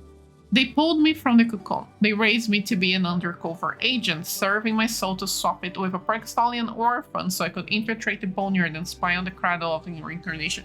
So they were kidnapping the Park Stallions for that. I'm still confused as why he was lucky then, why his soul transfer worked, and why they did even tried, because they did establish before that you need the Mark of the Cycle to reincarnate. So that's a little odd. He said that he was lucky, but I hope that that was just foreshadowing and that they will explain better later. To me, the Park Stallions became my true family. Okay, that's it. I once swore an oath never to betray them. After Medel's tragedy, I understood that if I wanted to utterly foil the plans of the 9, I would need to leverage a far greater power. No matter what, I had to stop them. While I was desperately searching for a way, you woke up at the Snail Ranch. The very first moment I saw you, I sensed that the Saint Taz was no longer the person she used to be, and that single arrow that pierced the Haven Veil convinced me that you possessed the power to turn the tide. I considered many ways to draw you into this game. Heaven's Reach was under the tight grip of Mothis, heavily guarded and fraught with peril. Yet, without experiencing its twists and traps firsthand, how could anyone ever find a way to break the deadlock? I was forced to choose the most dangerous path. I proactively provided Mothis with clues regarding the Mark of the Cycle, prompting them to invite you to the Golden Feast. I then managed to deliver the letter for you ahead of time, secretly aiding your entry to the city so that you would become the greatest wild card in their conspiracy. You have experienced everything that followed firsthand. My previous argument with Maggie was merely part of the plan. I knew he wouldn't be truly angry with me after so many years together. Okay, so they have spent a lot of years. So Maggie maybe has always been this person's friends, this angered. Also, I guess that explains that was one of my main things that I thought it was weird about Anger, is that he doesn't suffer with this soul rift. But I'm guessing it's because he does not have a dragon soul in his body anymore, because those souls were, you know, kicked out of the body, and now it's this white sheep soul that's inside. So that makes sense. So after so many years together, that guy had probably long since noticed something was off about me, yet he never questioned it and always trusted me. I think my true luck in reality was being able to meet all of you. That's so sweet. I can no longer escape this sinful destiny. Perhaps death is a good ending after all. I once laid Ingrid's body to rest at Tide Foam Beach, and there I also said goodbye to that Park Stallion child. He died so that my soul could be transferred into his body, and I secretly brought his belongings back to my homeland. A small boat carried them out to the sea. I only pray that his next life will be safe and peaceful. I love this, that he held a funeral of sorts to the original Park Stallion child. I feel like Hanger has a really good heart and he was just very unfortunately raised in the worst way possible. Even though he went through the worst, he still chose to do the right at the end. I really appreciate that. Love Anger's character now. I used to not really mind, but I love how they are developing the characters. Medell got amazing backstory. Anger now got amazing backstory. This makes me really excited for Wilhelm's backstory. Very, very excited. The letter continues. I lived on borrowed time through his life, and now I finally have the chance to return it to him. Seeing how earnest I am, I beg of you, Your Excellency and His Meowliness, take good care of Zappi for me. That little guy has always liked you both very much, just as much as me. That's very sweet. It's sad that Anger died. I'm not sure if he died for real though. Feels like his soul is just trapped and Nikki may save him because she did save his body there and sent away with Sonara. So maybe there is hope for him to still be revived. But even if he dies, I think it's interesting. And I really love that they took this direction. I'm really... This last part of the story has been the best, I feel, for me. I think this was very intense, very lore-packed, and very emotional as well. And I just like the direction that they're taking with this. It just progressively got better and better. I feel like the part with the Shroom Sarahs was just dark, but I wasn't as invested, while the part with the Titan King just disappointed me in some ways. This latter part with Anger, Mophis, the Nine, all of this backstory was amazing. Really loved that. Anger, we agreed we were allies, but he was keeping a big secret. Yeah. When I see him again, I'm going to... Oh, poor Momo, such a baby. The path to the Golden Court was bought with Angert's life. We can't fail his final wish. Yeah. Let's go to the Golden Court to attend that golden feast. Just as Mothis wanted. We will not retreat. Well, that's stupid, but anyways, whatever you say. Everything works out for her anyway, so it doesn't matter. Oh, we got a new bow. And Anger's ladder. I didn't expect such a big time difference between the Soul Corridor and reality, where that so much would have happened. Nikki, don't be too sad. You're right. Now's not the time.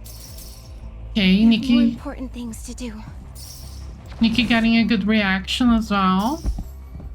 I didn't realize there was such a massive lake behind the Golden Court, but the road ahead has collapsed into the water. It looks like this is our only way. Come on, Momo. Let's be careful. Whoa! Looks like there's a mechanical bird in the middle of the lake, just like the one that brought us to Heaven's Reach. Maybe we can use that bird to cross these lakeside ruins. It started up! So many buildings have collapsed here. The Titan King's garden must have been magnificent and grand. But 1,000 years later, only ruins remain. I'm still curious about two things. Is Mophis trying to unseal the abyss, and that's why we have the purple smoke, because they mentioned something like that earlier? And also, how did the Titans get like melted into liquid gold? That's insane. I really want to know what exactly the catastrophe was. So many discard. Tomorrow, let's go to the theater together. Are these rusty cogbuds the ones speaking? The golden. Passed the artisan exam. Tomorrow, going to work at the Golden Court. Mother.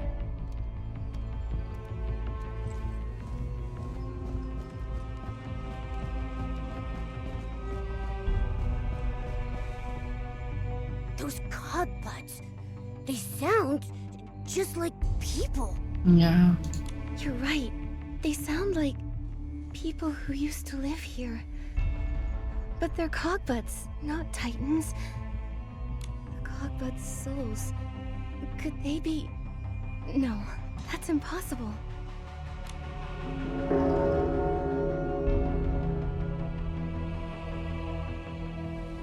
Oh no, the Shroom Sarah. That thing looks like it's draining the life from the Shroomceras. The full bloom celebration really is a hoax. For the sake of Click and the Shroomsteras, I have to stop this. Okay, love the voice acting. The device's core unfolded. It looks like the gears inside can be operated with my machine control ability.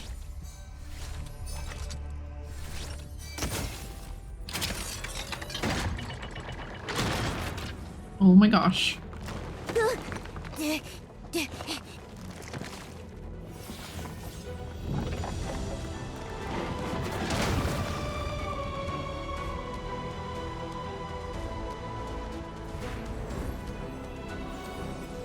Okay, the heart of the city is failing now. But I think those Shroomsteras died. The way they dropped there. Or maybe not. The full bloom celebration is no fun at all. Not one bit. One is gone. I miss her so much. Is everyone okay? It's over. The facility has been shut down. You won't be punished anymore. And you won't be lied to again. Even if we're not happy, is it okay to cry?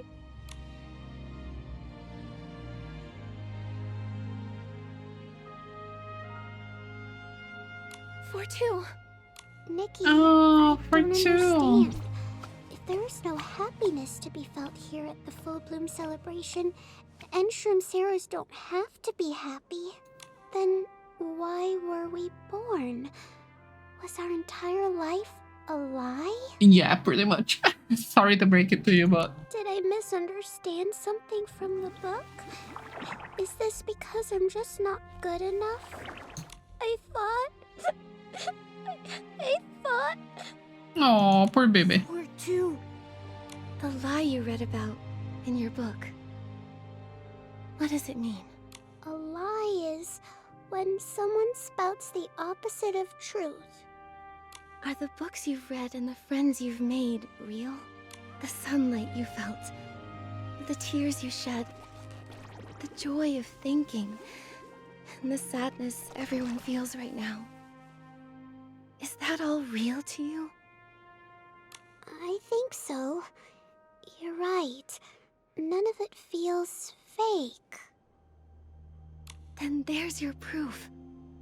Moths can lie, but they can't tell you how to feel. Your existence is not a lie. We are truly alive, truly feeling. That's why the Titans talk about laughter and tears in their poems and stories. Tears aren't just for sadness. They're shed for countless memorable moments. Like when a baby cries when they're born. Congratulations. From this moment on, you are reborn.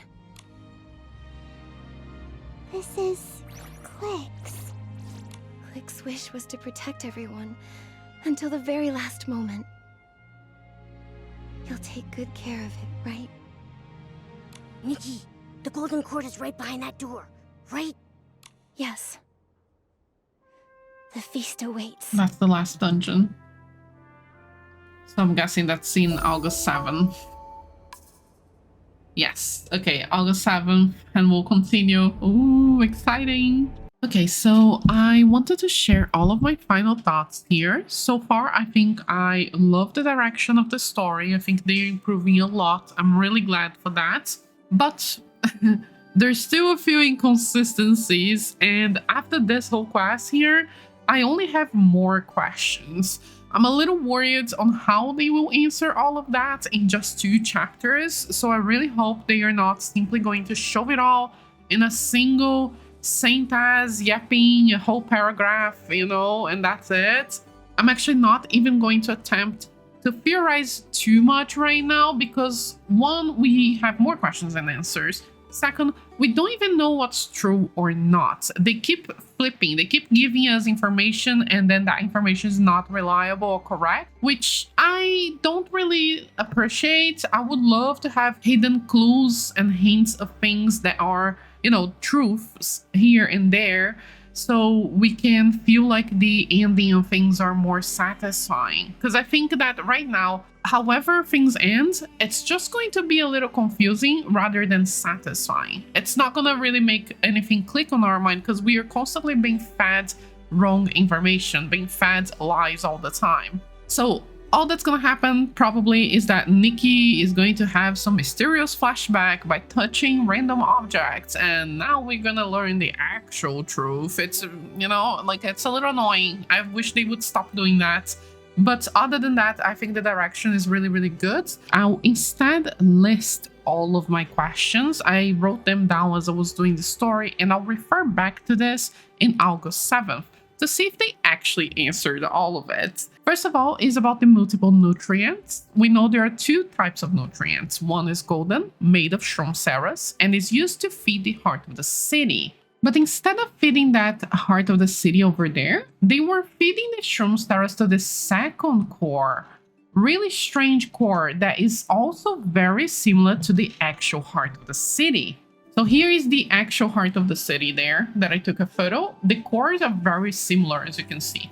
So I want to know what's the connection between these two cores, why there is a second core. Is Mothis trying to make a second heart of this city?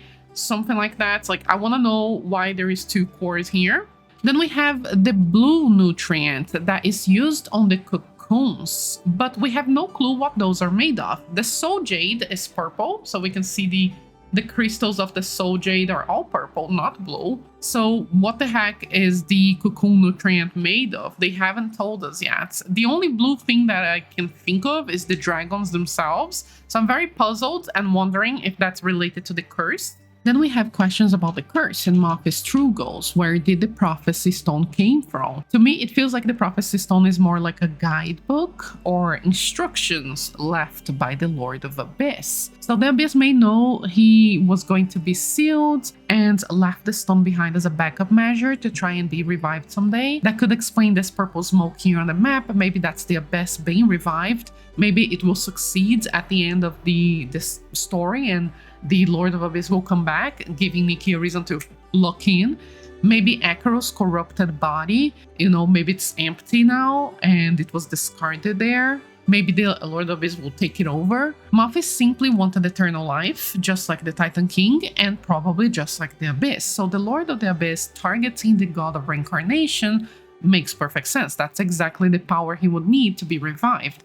But the Titan King already had the full mark for a long time, for centuries. She had the full mark power. So why didn't they just use it when they had it? That's the part that I don't understand really well. I don't know if they required her soul to be corrupted maybe across these centuries. I don't know. I'd love if a new body is taken as a vessel for the Lord of the Abyss though. Could be anybody, could be Akaros, could be the new Titan Sui, could be Anger, whatever. Like, I would love anything like that. But all in all, Blue Eyes was definitely corrupted by the Abyss. Even if the Prophecy Stone didn't come directly from the Abyss, Blue Eyes was corrupted by it.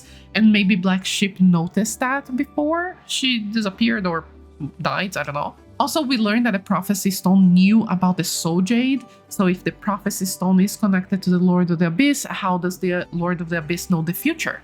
Does he know about the time loops? Like, maybe that's how he knows what's gonna happen. I just find odd overall that some tiny little humans had more power than the huge titans. Also in the 2.0 trailer, the titans were the cultists as well, but now we learned that the titans didn't even know what was going on, which is a little weird. Because I remember I always talked about how on the 2.0 trailer there was titans and also humans on that scene with the dragon chained, but now it seems like the titans didn't even know, they were being forced, but like how, you know, it's a little weird. Then I have so many questions about the soul transferring, and I don't love it because it brought so many inconsistencies to the story that they need to explain really well, and I don't know if they will unless they show it in a random lore book. Until last update, we knew that dragons, powerful children of Akaros, were able to mix their souls with the souls of humans. These mixed people were called Querxalians. However, that mix is imperfect and causes soul rift, a pain caused by having two souls in the same body. That's what we knew until last update. Now in update 2.8, we learned that Mophis appeared to the first Titan King Asna with the technique to transfer souls. This bothers me for so many reasons, because why Mophis, who are just random humans, knew how to do that, but Titans, who are children of Acheros, just like the dragons, had no idea that that was a thing? That's so weird to me. Also, why dragon soul tampering causes pain, but the soul transfer that kicks out a body entirely doesn't. Not only Asna had perfect soul transfers, the Mophis, who never did the soul transfer, have soul rift, even though they have only one soul in the body. So it's so confusing. Like, what even is the soul rift then? They changed what the soul rift is, and unless we were again fed the wrong information, fed a lie again, we don't actually know what the soul rift is anymore. Then we have the real confusing part that I'm really worried about, which is Ingrid's soul transfer.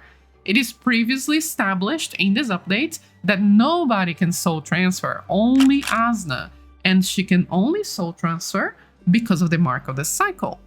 However, later, we learned that Ingrid was soul transferred. What the heck? Of course, his dad has the, the eye, kind of like Church of Observers, Abyss icon on his outfit. He was fully corrupted by the Abyss. They had the Prophecy Stone, so maybe that's all connected to Abyss powers, and that's what they used to soul transfer Ingrid. So now I'm thinking, what if Black Sheep, who is Ingrid's mother, used the other half of the mark to soul transfer her son? We also learned that Ingrid is not cursed with the soul rift pain like Blue Eyes is. But then again, why? Why wasn't the soul rift caused by two souls in the same body? Or because the soul's away from the body? Or now Ingrid is in his body, but he's not cursed, but Blue Eyes is cursed? You know what I mean? Maybe Black Sheep used the mark on Ingrid for the transfer, and then she just put it back in the Titan King's soul without Blue Eyes knowing. Remember that they told us that Black Sheep spent a long time in the soul corridor, so maybe she was learning more about the soul manipulation there. She also probably noticed that Blue Eyes was already corrupted, because he gets corrupted before she disappears. So maybe she did all that to transfer Ingrid, and just something happened to her. So maybe that's why Ingrid knew about the mark of the cycle. Maybe he had it for a short time, so now he can feel the mark of the cycle in Nikki. But then, since it was probably put back into the Titan King's soul, so now the Saint-As can't, because or else like the Saint-As would have felt it on Ingrid, right, if he still had the mark. So I think the mark was just used really quickly to do the soul transfer, and then so nobody else knows, like so Blue Eyes doesn't figure out. Maybe Black Sheep got it and put it back into the Titan King's soul. So now Ingrid can sense or resonate with it, but he doesn't actually have it anymore, maybe? Like, that's what I'm thinking to explain this, but like, honestly, I don't know, because we don't even know what's true or not. Again, like, I can't even theorize this time because I just have so many questions. Another confusing thing is that Blue Eyes says that the curse keeps them out of the cycle of reincarnation, but that was their goal since the start. And also in the lore book, they say that the mark of the cycle stops the reincarnation. So I don't really get this part. Like, this is a little bit confusing. Also, the soul corridor should show your souls, but the Saint-As is inside Nikki, and her soul did not materialize inside this soul corridor. Maybe it's because she's a dragon, and maybe all the creatures can't enter the corridor, like Zappy and Momo, but still, it's a little like they don't even talk about it, so it's a little weird. But the real messy part for me here is the soul rift. Despite being only one soul, the humans have soul rift, so they consider it a curse. But then the Parksonians have soul rift because they have two souls, and then Ingrid doesn't have soul rift, but he was transferred because of the mark, I guess. Maybe, like, we don't know yet. It's too many questions. It's a little confusing right now. But overall, I would like to say, before I move on to the next question that I have, in my defense, I did not cry because I know some people will be a little bit upset that I didn't really care much or react much when Ingrid died. But I didn't cry when Ingrid dies because I genuinely feel like he hasn't died. I need to see his funeral to believe it, because I feel like he's too important. I feel like he mentions early on, when they enter the soul corridor, he says that if the soul dies inside the soul corridor, the body also dies. But his body seems fine outside, so maybe he was just like, he knows his way around the soul corridor, I imagine. maybe Black Ship is still in the Soul Corridor. I don't know. So I feel like maybe he's going to be revived somehow. Like Nikki could save his soul and put back on his body somehow. I don't know if he's really that bad. So once I see his funeral, then I'll believe it. That's why I didn't have a proper reaction yet. I think there is too many questions yet in the air. Then I have some thoughts about the Titans. First of all, I'll just say right away, I'm so sad that we are never going to have Titans walking around Heaven's Reach. I really thought that they were not going to do it, but I still had some little bits of hope inside. Not to complain again, but I really don't like. This is the one thing that I was really disappointed on. I think all of the questions can still be answered, but I really don't like how they changed the Titan King design overall. And I don't mean just visually, I mean her personality, her character. Because honestly, what is that? Like, again, her voice is completely different now. I don't understand why they changed it. And no, it's not her daughter voice. I went back and checked because she transfers between bodies multiple times and she keeps the same voice, as well as she starts the flashback talking to Nikki on that voice as well. She's just so incredibly naive and baby and easy to manipulate, despite being the Titan King of War and Wheel of Fire and all of that. I didn't see any of that baddie that we saw in the Coliseum in 2.0. Instead, we got a girly pop that doesn't know what she's doing. She needs to ask Morphis for everything. She's so baby, so naive, so baby. She doesn't know anything. She's gigantic, super powerful. She doesn't know. She doesn't know. I really don't like the what if parts in her flashback the most, because it shows that she didn't even try to take the right decisions. She literally just turned to Morphis and asked, "Oh no, what should I do?" And then Blue Eyes would come up and say, "Oh, but look, your people will die. Your people will die and they will starve." And then she would just believe on them over and over and over again. She didn't even try to check the prophecy stone. She didn't even try to think for herself or try and see if people were actually going to die or not. So I don't really like what they did to her character. It's so lacking. And in a way, it means that the prophecy stone actually wasn't really a prophecy. It was actually a guidebook, right? It was actually taking them to their destruction rather than predicting their destruction. And then the only acknowledgement that we have about all of this is just Nikki saying, "Oh, but her voice in 2.0 Coliseum was corrupted." But what do you mean it was corrupted? She only soul transferred one singular time at that point. Because on her flashback, we see that she takes over her daughter's body and then Akros immediately appears right after. And I don't know. The timeline doesn't make much sense either, which I have many questions about that I'll cover last because it's too many. But I feel like they changed her character or at least they teased someone completely different in 2.0. Maybe she was corrupted then, but like I just feel like she's just too silly, too baby. I didn't like that. I feel like I would appreciate more if she was a proper villain. Like she wanted this and she wanted eternal life and she was greedy, you know? Here it feels like they really want to redeem her, and I'm gonna explain why right now because I had thoughts about this, which ties back to another question that I had, which is that when they enter the Soul Corridor, Anger turns to Nikki and says, "You will relive your past memories." He didn't say past memories in general, he said your past memories. However, we don't relive Nikki's past memories, we relive Titan King memories. So I personally think that Titan King's soul was stored away inside the little yellow triangle that Click was carrying around. Remember when Click dies, she says that her mission is to protect everyone, and then her voice changes as well. I think that Click was here carrying the soul of the Titan King, which by the way has the other half of the mark, which is a little weird because Sainta should have known, right? But anyways, I think that the Titan King soul is inside that triangle. Maybe Black Sheep really did do a switcheroo there, use the mark to soul transfer Anger, and then she put back the mark or put the mark somewhere else. Maybe the mark is on the Titan Su already, but then the Titan King's soul is in this triangle. I'm very confident that Titan King's soul is in the triangle and that Click was using the Titan King's soul there, and that's who we were talking to.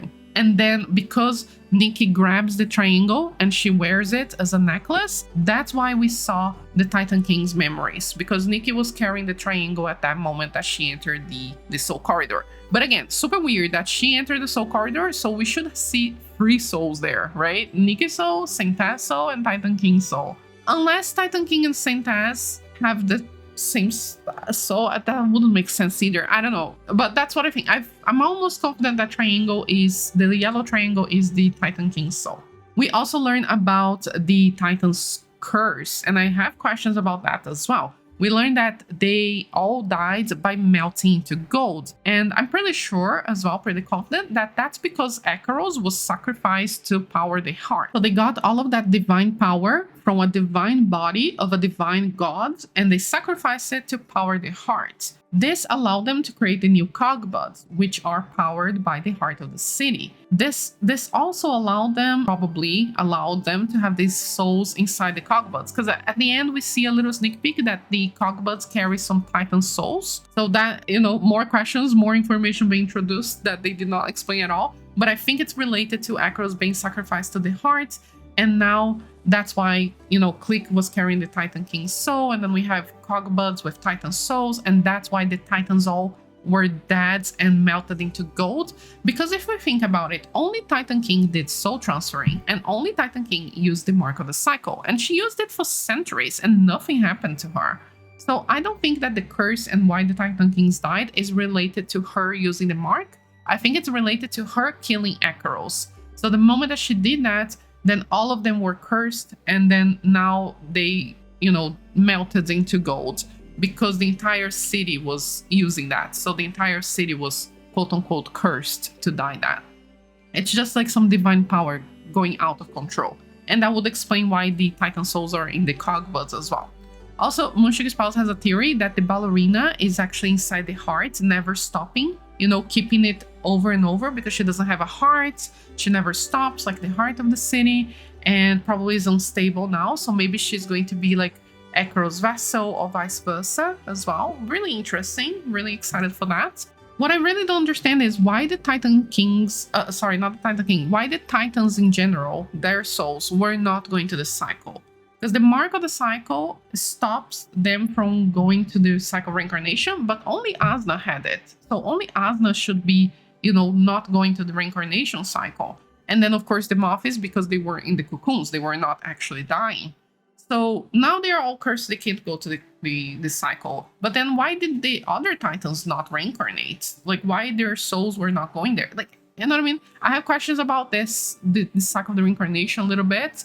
And I'm also excited to see exactly what happened to Acheros there with the heart of the city. And I am pretty confident that that's what caused the Titan society to, all die. Then we have the part that confuses me the most, which is the timeline. I wish they would really be more clear on this, because until last update, we learned through the Young Dragon Diaries that Acheros disappeared long ago, leaving the dragons to ferry the souls and be extinct after a while.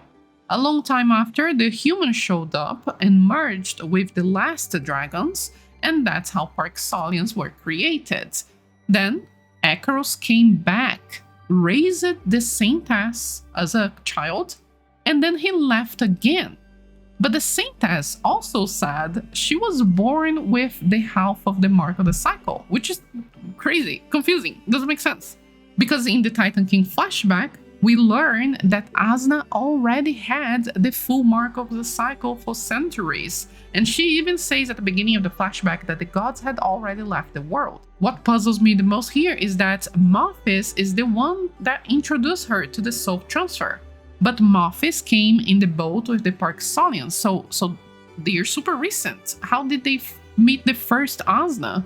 Also, how the heck Asna even gets the Mark of the Cycle at first? Because it was not from Acheros. She just grabs it out of nowhere in the flashback. Did Acheros give to her and they just didn't show maybe? Or when he disappeared the first time, he dropped it? Is that like a thing? He just gonna drop the mark and she found it? I don't know. So weird. Also, is that really Acheros or is that the Saintess? Because she's also a dragon and Acheros does not speak in the flashback while they are talking to Titan King. While Saintess appeared in the Mother's Room 3 years ago with scars of chains and fire. So she was the one chained. And if not, then how did she die and appear in the Mother's Room? So my personal thought is that maybe everything has happened way more recent than we think, than Acheros left for the Veil Fall or whatever on the first time. And that the Titans think that that dragon was Akeros. But instead, that was the Saint Taz, because now the dragons are gone, Akeros is gone, and they see a blue dragon, I think it's Akeros. And that's why Asna says, oh, the gods are so frail, so weak. But maybe it's because the Saint Taz was not a god, she was just a dragon.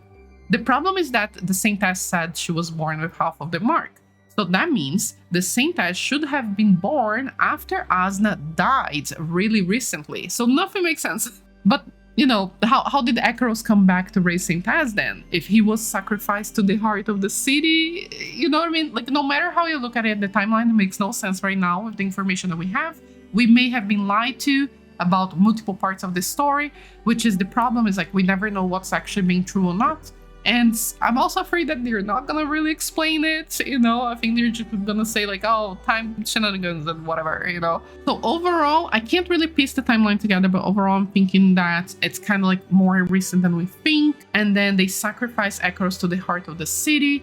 His soul being consumed or used there means that Saint Taz was able to be born, and then the Titan King died with the curse of the melted gold, or she split the mark in half so nobody could use it anymore, and then the Saint Taz was able to be born with the mark. The problem with that is, if Akeros was killed, you know, to the heart of the city alongside with all of the Titans who melted into gold about the same time, how did Akeros come back to raise the Saint Taz? That's the only part that really breaks this the one theory that I have. Like, this is my theory to piece everything together.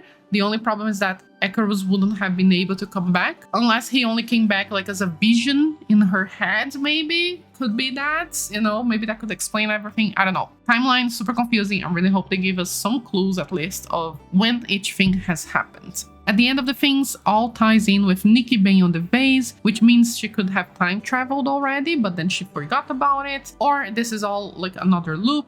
For some reason is overlapping, but they need to explain that. Overall, I think it's just a little confusing right now, so I'm not even going to attempt to theorize because we are lacking too much information for that. And the last thing that I wanted to talk about is the Shroomsaras, the Shroomlings, and Wilhelm. So lastly, just a small, almost like reminders, not even questions that I have. It's mostly just things that I'm curious about, but I don't have too many thoughts about it right now, is about the Shroomlings, the Shroomsaras, and Wilhelm, and how they're connected to each other. I feel like Mother Shroom has been kind of forgotten. Like, we don't really talk about her anymore. I do interpret that all of the Terra Alliance gods dying and getting, like, melting to the ground means that the Mother Shroom was born this way, and that's why she's kind of like godlike as well. But I think like they kind of forgot about her, so I would love to learn more about the Mother Shroom, her connection to the Saint Taz. Why did the Saint Taz appear in the Mother Shroom with all the scars and everything? I also think that it's interesting that only the Titan King could carry the mark for some reason, but like couldn't another Titan? Like what made Asna so special, you know, in that case?